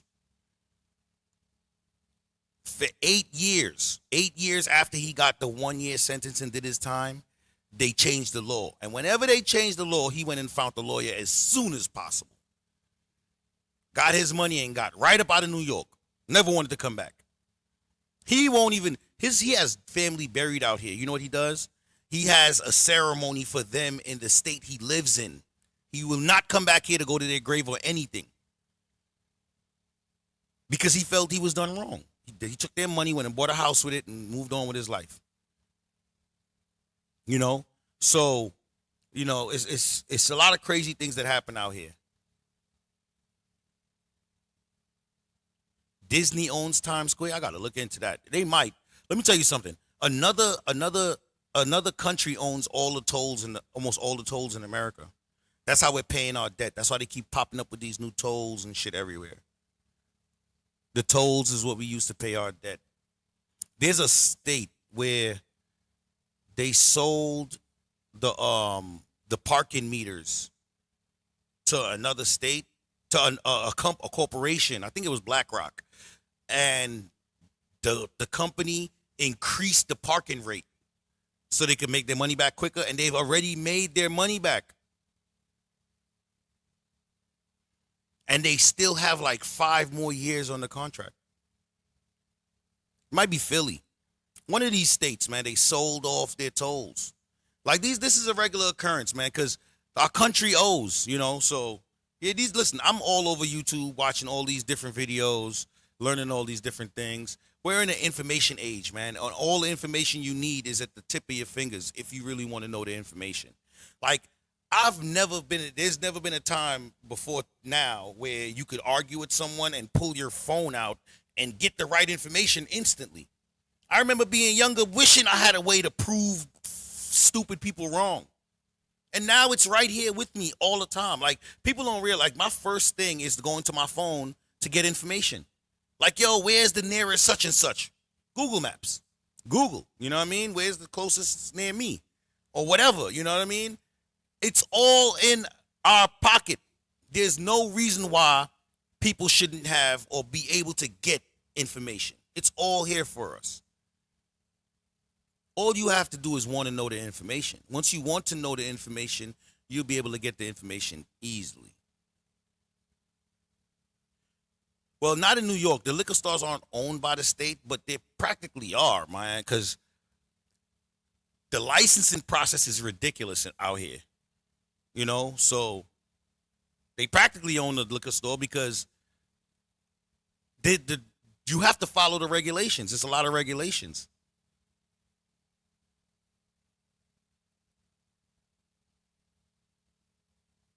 Hey, I wouldn't be shocked. Let me explain something to you, right? I was watching a story about housing, right? And one of the reasons why buying houses is so expensive is because corporations are buying them and renting them instead of the regular person being able to go in and buy this house. A company had bought this house, repaired it, and now they're renting it out. BlackRock owns a lot of homes, a lot of malls, a lot of shopping centers. Like, you'd be surprised. A lot of corporations are buying these things up because it makes sense. Like the regular man. Like, I'm a regular man, and my objective is to buy a home that is a rental property so that it can pay for itself. And while it's paying for itself, I could use that as collateral to get more properties, you know? And, you know, just do the same thing. Allow them to pay for themselves, rent them out, you know. And then eventually, when I'm ready to retire and stop doing too much and my kids could take over the properties, I get a big-ass house for me and my wife to relax in. Not too big so we don't got to hire people to clean it, but, you know, a nice thing for me to just say this is mine and you guys can have that. That's my objective. But with these corporations buying up all of the properties, especially the rental properties, it's making it harder for that dream for the regular man. Like, I don't want a single family home. I'm going to buy a 3-family for however big. I want a small building, if possible. FHA, I'll live in it for a little bit, for a year, and then move on to the next one. You know what I'm saying? Never use your wife to co-sign, because this way she gets her FHA and you get your FHA. You don't want to share the FHA. First property in my name, second property in her name, you know, put the 3% down. Shit like that. Listen, I know what I'm doing. Got a plan. I got, you know, the means. I'm working on what I'm working on. Shout out to Yam Sandman. What's up? How you doing? I'm working on the things I'm working on. You feel me? But everybody needs to have their own plan and pay attention to what's going on in the world, you know? If you like stocks and investments, you need to pay attention to what's happening in the world. That's how you know which stocks to invest in. Like, there was a couple years ago, I made a whole lot of money off of NVIDIA. And the only reason why I invested in NVIDIA is because I'm watching the news. I seen the chip companies get $50 billion from the government. So I'm realizing that if they get $50 billion from the government, that means they could buy more material. That means they could make more chips and stuff. And that means they could sell more chips and stuff. And that is only going to increase their revenue. And that affects the shareholders. So I invested that way.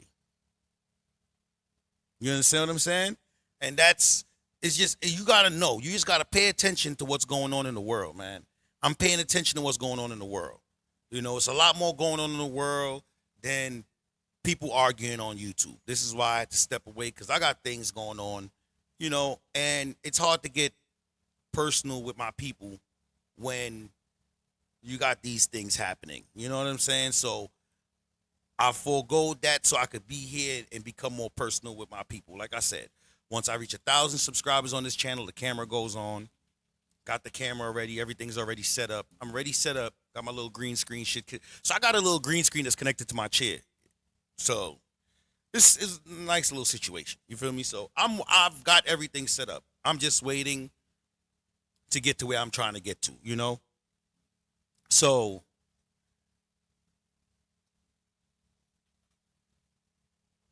there's nothing new with the mayor.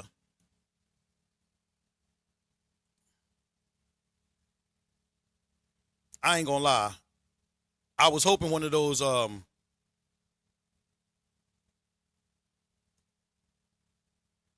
was hoping, so I did a video on Fresh and Fit, right? Yo, these red pill people make me sick. I swear. You know, listen. If you can't see it, I can't see it. Just know that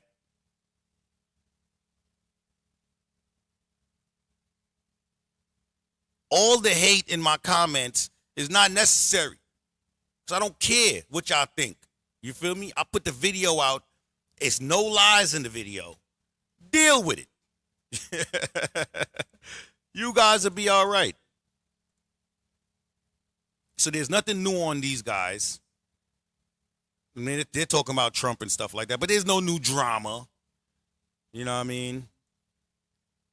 Other than them losing channels and stuff like that, there's nothing new really. Other than everything I covered before, there's nothing new. I have to look into that West Nile situation, the new West Nile. There's a new West Nile. It's a new West Nile, y'all. That's crazy. I'm gonna drop the link again. If there's anything anybody wants to talk about, we could engage in that. I have about 30 minutes left before I have to go take a nap. I have about 30 minutes left. It's an open panel. Is there anything that anyone wants to address? News-wise. Anything else? I'm not having any other conversations here. There's a good possibility I could go live later. I'm definitely going live tomorrow. I'm gonna try to put a whole lot more content on this channel, a lot more live content, but I also have a upload coming later. What is it about? Is it about Dirk? I think I have an upload on the Dirk situation coming later.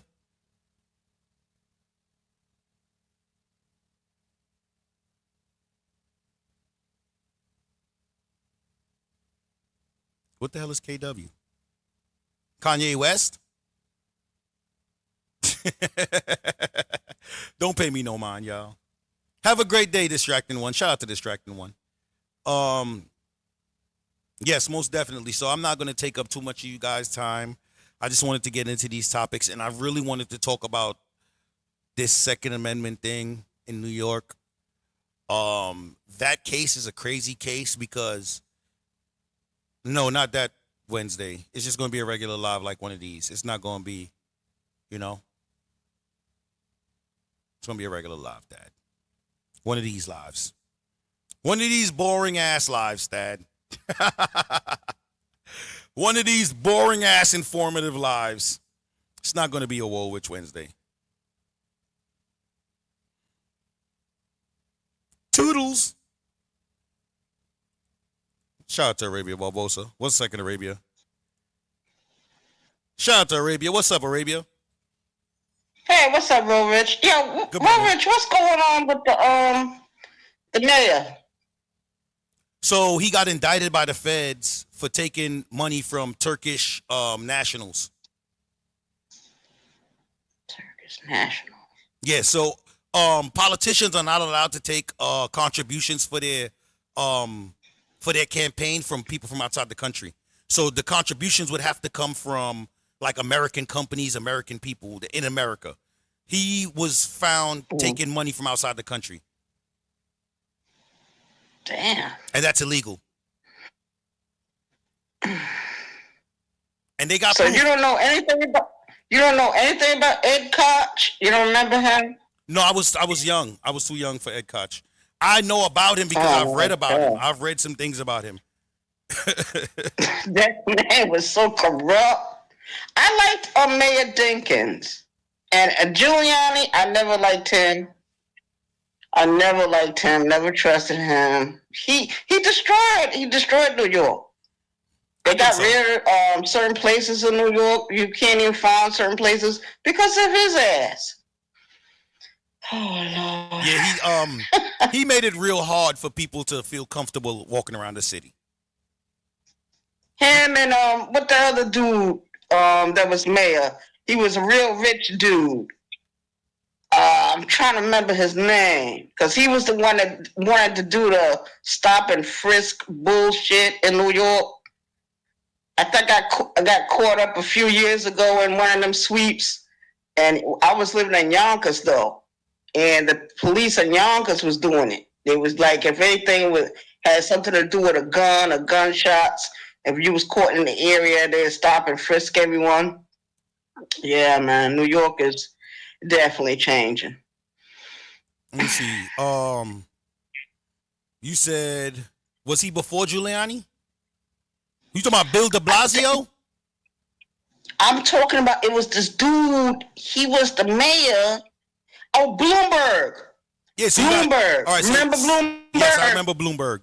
Yeah, Bloomberg was right after Giuliani. He was terrible. Bloomberg. Oh yeah, both of them dudes couldn't stand. And de Blasio was a fool too. They used to call him the blasted asshole. Mm-hmm. De Blasio was terrible. Yeah. So Koch was the mayor from 78 to 89. So I was alive, right? But I was a baby when he was mayor. So I don't really remember him. I don't really remember Dinkins as much because I was still a child, but I remember Giuliani, Bloomberg, de Blasio, and Adams. These are, I'm older now. Now I'm paying attention. You know what I'm saying? So Dinkins came, Giuliani came in 94. You know what I mean? So I'm about 9 or 8 years old at this time. You know what I'm saying? So I'm aware. Yeah, I'm hearing the names. I'm seeing him on the news and stuff. So that's how I know from him go down, from Giuliani go forward. I know those mayors. Like I've actually been alive and present in their during their time as mayor. And I also heard that the subway system in New York is run down. They haven't done any repairs, so when it rains, those places get flooded out. All right, and it's just a whole lot of changes. So that happened. We had some really bad rain once. I got pictures of it. I had put up where the buses were even flooded. Right, so they had flooding in the subways a couple times, but it's not a regular occurrence whenever it rains. My problem with the subway system is at 10, 12 o'clock every night, the trains start running all kinds of freaky, like crazy. Like you get one train every 20, 30 minutes. Like it's crazy, right? Because they're supposed to be working on it. Every day they're working on the tracks. You feel me? Every day. I got friends that work for the MTA that are track workers. I have my track safety certification, right? Because I used to work for Amtrak. So they're working consistently because you have to keep upkeep on these things. Because electricity produces heat, and heat deteriorates plastic and all these different things that hold these things together. So they're working on these things every day. The train, the system is the system. It's the same exact system they had from whenever they created that shit. But I mean, it's better, but it's like, how much better is it gonna be? It's this NYC subway. You got crackheads sleeping wherever they want. The trains, cars be stinking. Like police are more focused on you paying to get on the train than people sleeping on the train and stuff like that. You know what I mean? Like it's crazy. It's terrible because of the people. That's why I have a car. My wife has a car because I don't like my children and my wife on public transportation. Yeah, the homeless population is just out of control, man. I don't mean no harm, but they do need to do something about them. They need to do something about them because they're becoming a public nuisance. I mean, I used to be homeless too, but we used to always stay out of the way, man. Just stay out the fucking way. When it's time for you to get an apartment or a house, do that, and just do your job and go home. You know what I mean? There's so many of my friends. I thought they found apartments and shit. These niggas are back out here on the fucking streets, man. I just look at them, shake my head, and keep it moving. You know what I mean? I don't even speak to them no more. I don't say hello. I don't say nothing. Yeah, well, see, it's just rough, and I understand to a certain extent. It's rough, but my whole thing is, like, I give, I try to help them when I see them. But my whole thing is, if you're not presentable, if you're not trying to, like, clean yourself up a little bit, I don't know how much I'm trying to help you. You feel me? Like, if I get on the train and I can smell you and you on the other side of the train car, that's crazy. You can't ask me for $1. I wouldn't give you $1 because you're not going to spend it on soap. You know what I'm saying? So it's like, it's the inconvenience. Where are the cops when these people are smelling up the whole train car? But if I hop over the turnstile and evade that $275, you on me. Mm-hmm. Damn, it costs $275 to get on the subway now. Yep. Shoot, it might be $3. I remember when the Metro cards was like $180 for a monthly one. Now, how much is it now? For a monthly? Let me check. See, I have no idea. I've been driving for a while. Because I'm supposed to be going back up there for a visit. You're not gonna buy a monthly Metro card though. No, I'm not. Yeah, because you're not gonna be staying here for a month. No, I'm not gonna be nowhere for a month. A 30-day unlimited ride Metro card is $132.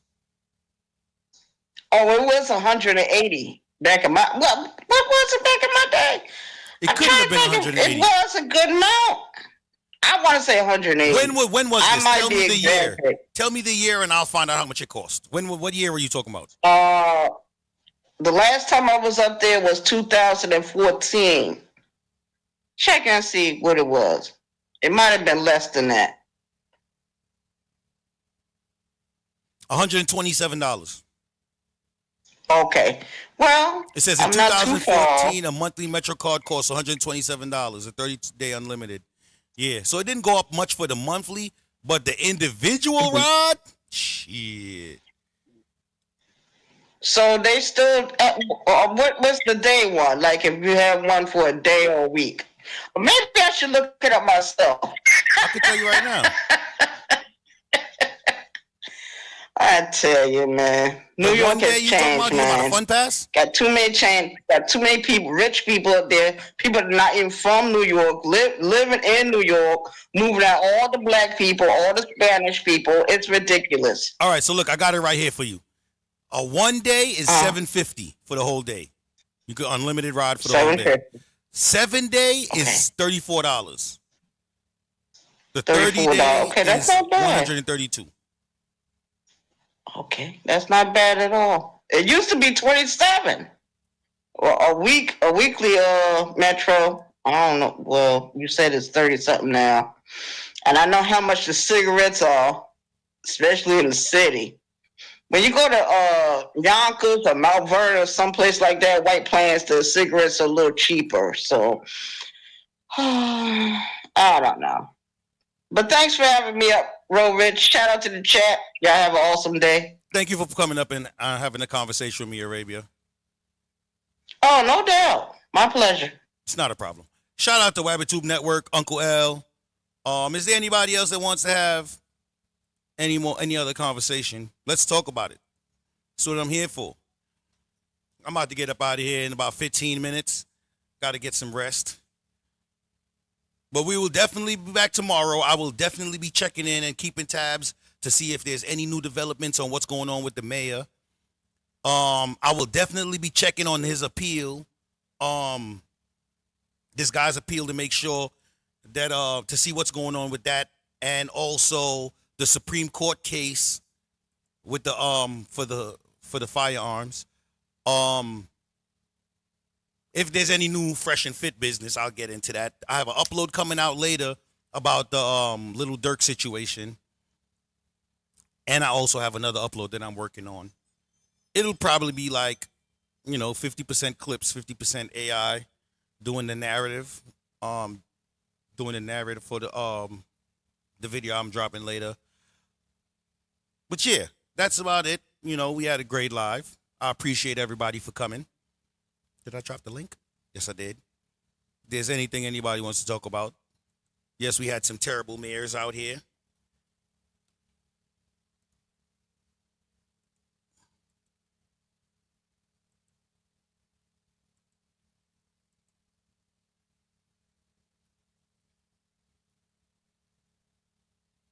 Shout out to Just Jay in the Vertical, Star, Thad Tias, Uncle L, Mrs. Baker, Miss Eve, Lester the YouTube God. Good morning to everybody, man. I hope you guys have a great day. Is who still locked up, Thad Tias? The guy in New York that got caught with the guns? Because the mayor didn't get locked up. He was just indicted. It's different when you're like a political figure and stuff like that. They don't just lock you up. He is not on bail or anything. The mayor just got indicted. That's all.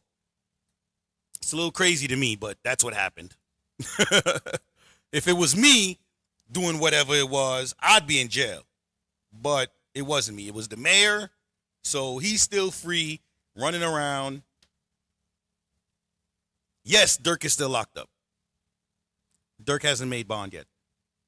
Let me check, see, to make sure.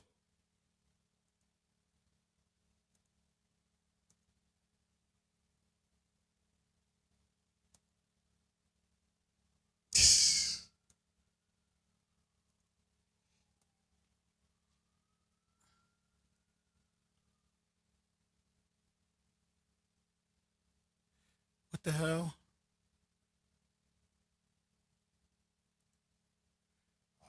I asked Google the wrong question.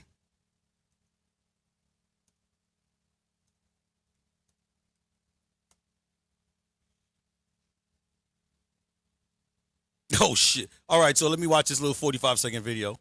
It says, Little Dirk is not getting out on bail. Prison yet again, being to rapper Lil Durk. Hold on, this is a lawyer speaking on the case. Let's get into this real fast before we get up out of here. This one, big it up. Let's see what he has to say about this bail situation. So he's locked up right now, and he's going to explain why he isn't going to get bail. So he has murder for hire, right? Murder for hire. Whenever you have a charge that involves you spending money, the judge is usually skeptical about letting you get out. Because that means you have the money to get out.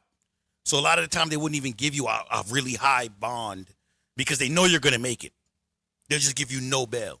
You know what I mean? Like, that's why Young Thug was in prison all this time. Because if he had a bond, he would have been free.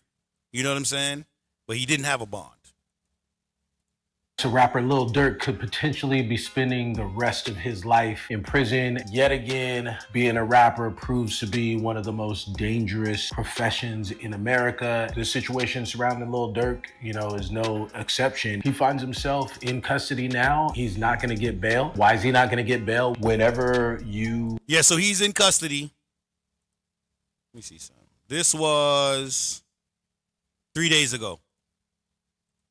Are facing criminal charges, the judge is going to make a decision on bail. The two primary things that the judge is looking at when they're deciding bail are you going to be a flight risk, and are you going to be a danger to the community? Will you be a danger to the alleged victims? Will you be a danger to any potential witnesses? Lil Durk, in this case, just has strikes on all of those. Small P has nothing to do. So you heard his reason for not getting a bail? Is because he has he fits the criteria of someone that will be a danger to society. You feel me? He has the money to leave, he has the means to get the hell up out of here. He paid someone to smoke someone, so that means the person that was supposed to get hit, didn't get hit. But somebody got hit, and the person that didn't get hit is liable to be a target again. So it's a lot of different things going on. Listen, if Young Thug could beat his case, Lil Durk could beat his, man. So I'm just saying, it's so Sis talks about this on his on the Wabbit Crime Network, right? It's about to be a battle now. Now there's gonna be a battle between a DA and a defense attorney. You feel me? And may the best man win. Listen, all the evidence in the world didn't help with that Young Thug situation.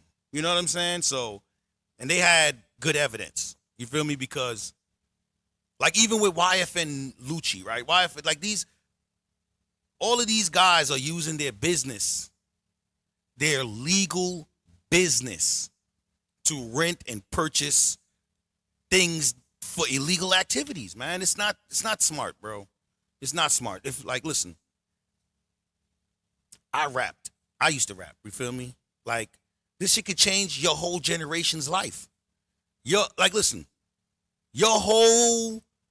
every generation after you could be good if you just do the right thing, man. Good evidence, sloppy legal team. Shout out to Courtney Peach. If you just do the right thing, right? Take your people away from the bull. You know what I mean? Why pay these guys, if you did, allegedly? Why pay anybody to do anything to anybody? You know what I mean? Like you've made it, bro. You've made it. You've gotten out of the hood. You've escaped, bro, the trenches. Why pay the young guys to continue the stuff that you were doing when you were out there?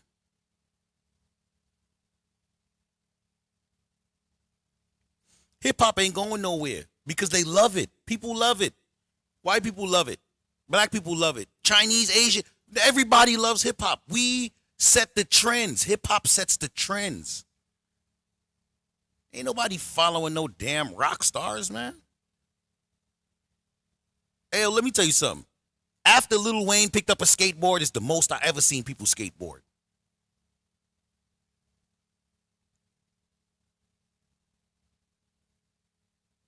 When rappers was wearing big ass jeans, you know how much people I've seen with they right pant leg fold up like LL or left, whichever pant leg he used to fold. I'm just saying, hip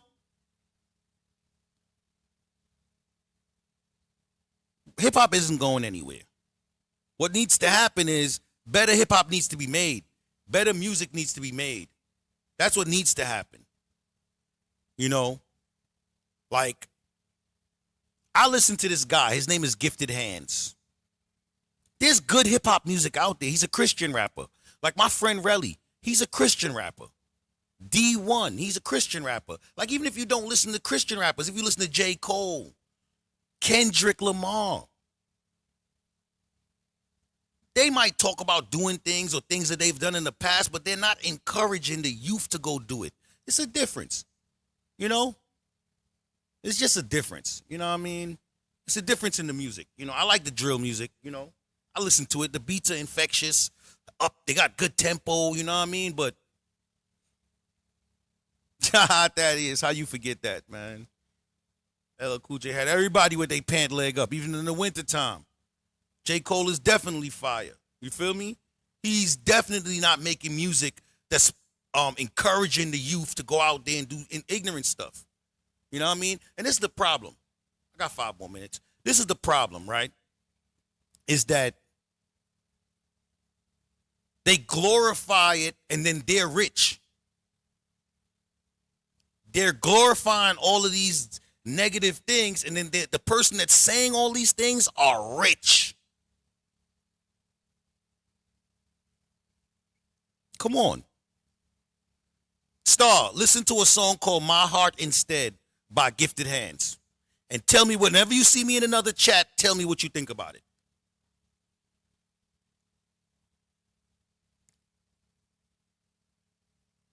So there's consequences to all of the things that these people are doing. But they're not stating that. They're glorifying.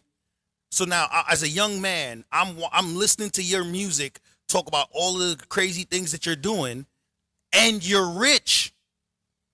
So as a young man, I'm thinking I could do all of this shit that he's saying, and I could end up like that. Jay Electronica made you stop rapping? That's crazy.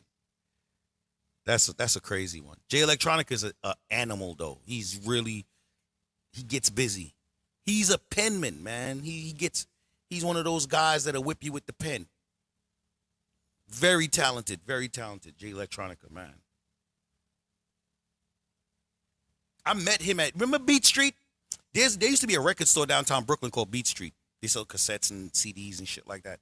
A lot of artists used to just be over there, man. I met Jay Electronica. Like, Jay Electronica wasn't as big. So a lot of the underground guys you would see there a lot. You know what I mean? Like, not underground, but not the mainstream artists. You know what I mean? I've never seen LL Cool J there.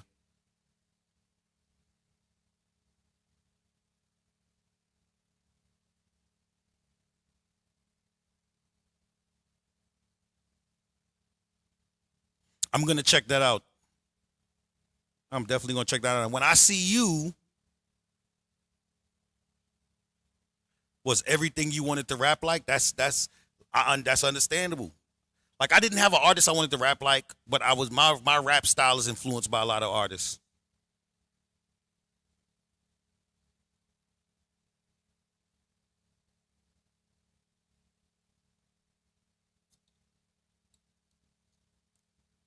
Hey, yo, the pen is still nice. This is the thing, right? Like, how long is he supposed to stay broke? Because he was really gifted. And some people are really gifted and never get theirs. Like, look at Cannabis. Cannabis was never really able to get his. And he was really talented.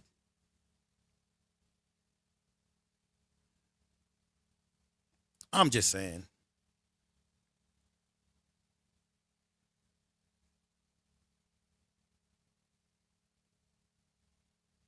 Well, my time is up. You wanted to rap like Nas? Hey, I ain't gonna lie, man. You know who has a style that's hard to grasp? Tupac. Tupac is my favorite artist for some reason. And it's because he went in all of these different pockets. You know, so like I'm a big fan of being able to go into different areas, and you know what I'm saying? Nas is like that also, but Pac had this unorthodox style with the yelling and shit. Like, it was just different, you know what I mean? And a lot of other people have tried to mimic that shit, but that shit ain't easy to mimic, man. That shit different, man. Like, I really like Pac, man. Changes is one of my favorite songs ever. That's just the way it is. Things will never be the same. Yo, that right there, man.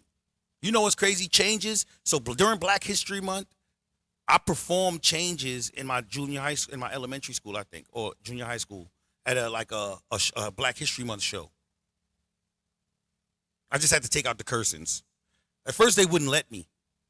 I was like, why not? Like Tupac is as much Black history as anybody. Like, I had to fight for it, man. Like, I'm just saying, man. Like I said, I'm gonna get more personal here these days, so that there'll be more understanding of who I am with the content. And this way you understand why I'm covering the content that I'm covering.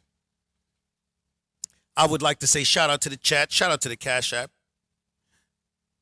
shout out to the Super Chat, shout out to the memberships, shout out to everybody that's supporting me. I really appreciate you guys. If you have not, please slide to the vertical and double tap. Get that out there to the people so they can see this. Maybe something I said needs to be heard. Shout out to Tesh Aziz.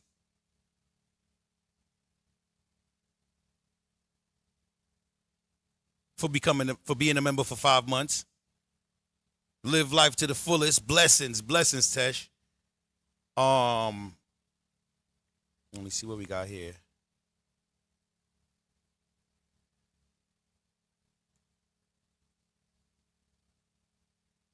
Yes, he was. He went to school for everything. Shout out to Highly Favored TP the Perspective, man. Yeah, he went to school. He went to a performing arts school, so he learned to be a great performer. You know what I'm saying? And it showed in his music. You know what I mean? It showed in his music because he was able to not just rap about whatever he was going through. He was able to like come outside himself. You know what I'm saying?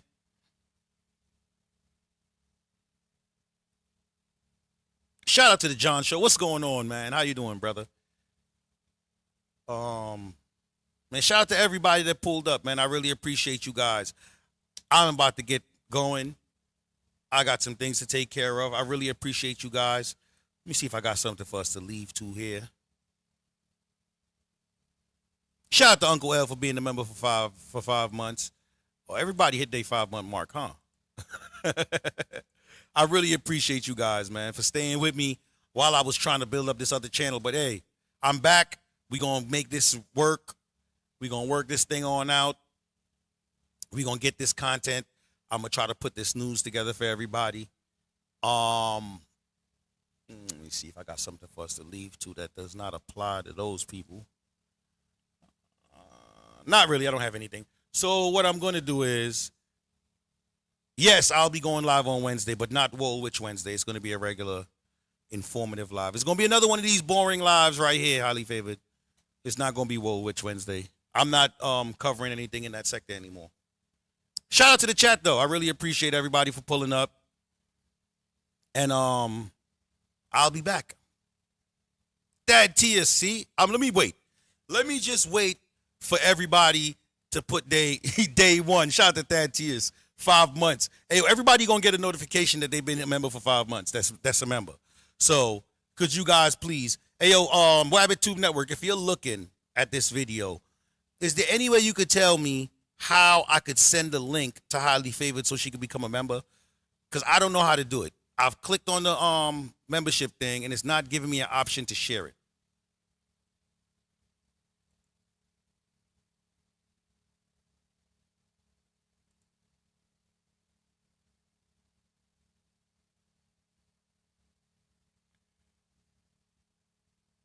Boring is the new entertainment. Hey, if you guys like it, I'm going to be here with it.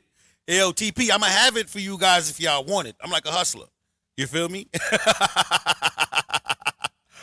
You know what I mean? I'm going to have it if you guys want it. I have the website link. Which website link? The YouTube link? Hold on, let me see something.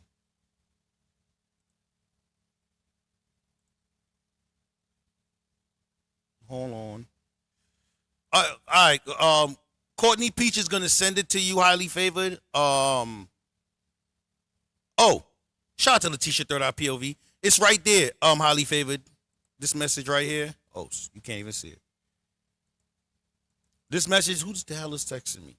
This message right here, Highly Favored, that Letitia put up is the membership, John. Thank you very much, Highly Favored. I mean Letitia. And Highly Favored.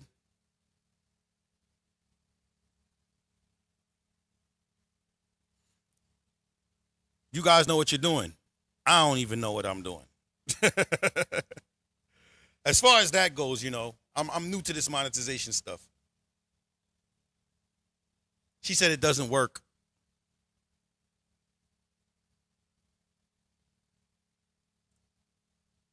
We'll get it to you.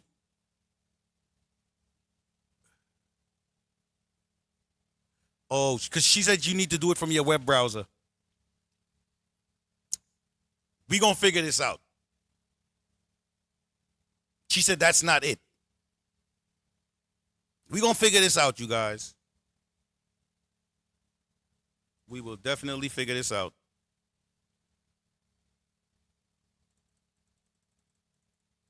I'm gonna be removing some of these stickers. They're gonna change. But shout out to the chat, man. I really appreciate you guys.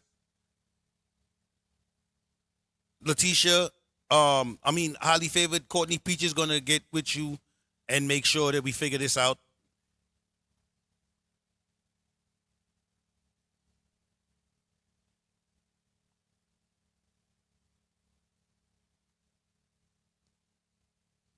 I don't have anything for us to leave to, so I'm gonna just do the intro thing to go out.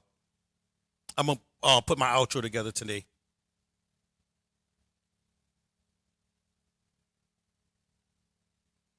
Shout out to Courtney Peach. She'll take care of that for you, Highly Favored. This new thing called classism. This is what we do to hold people back. Everybody says who does he think he is? I just told you who I thought I was. But good. So you made that? Viewer discretion is advised.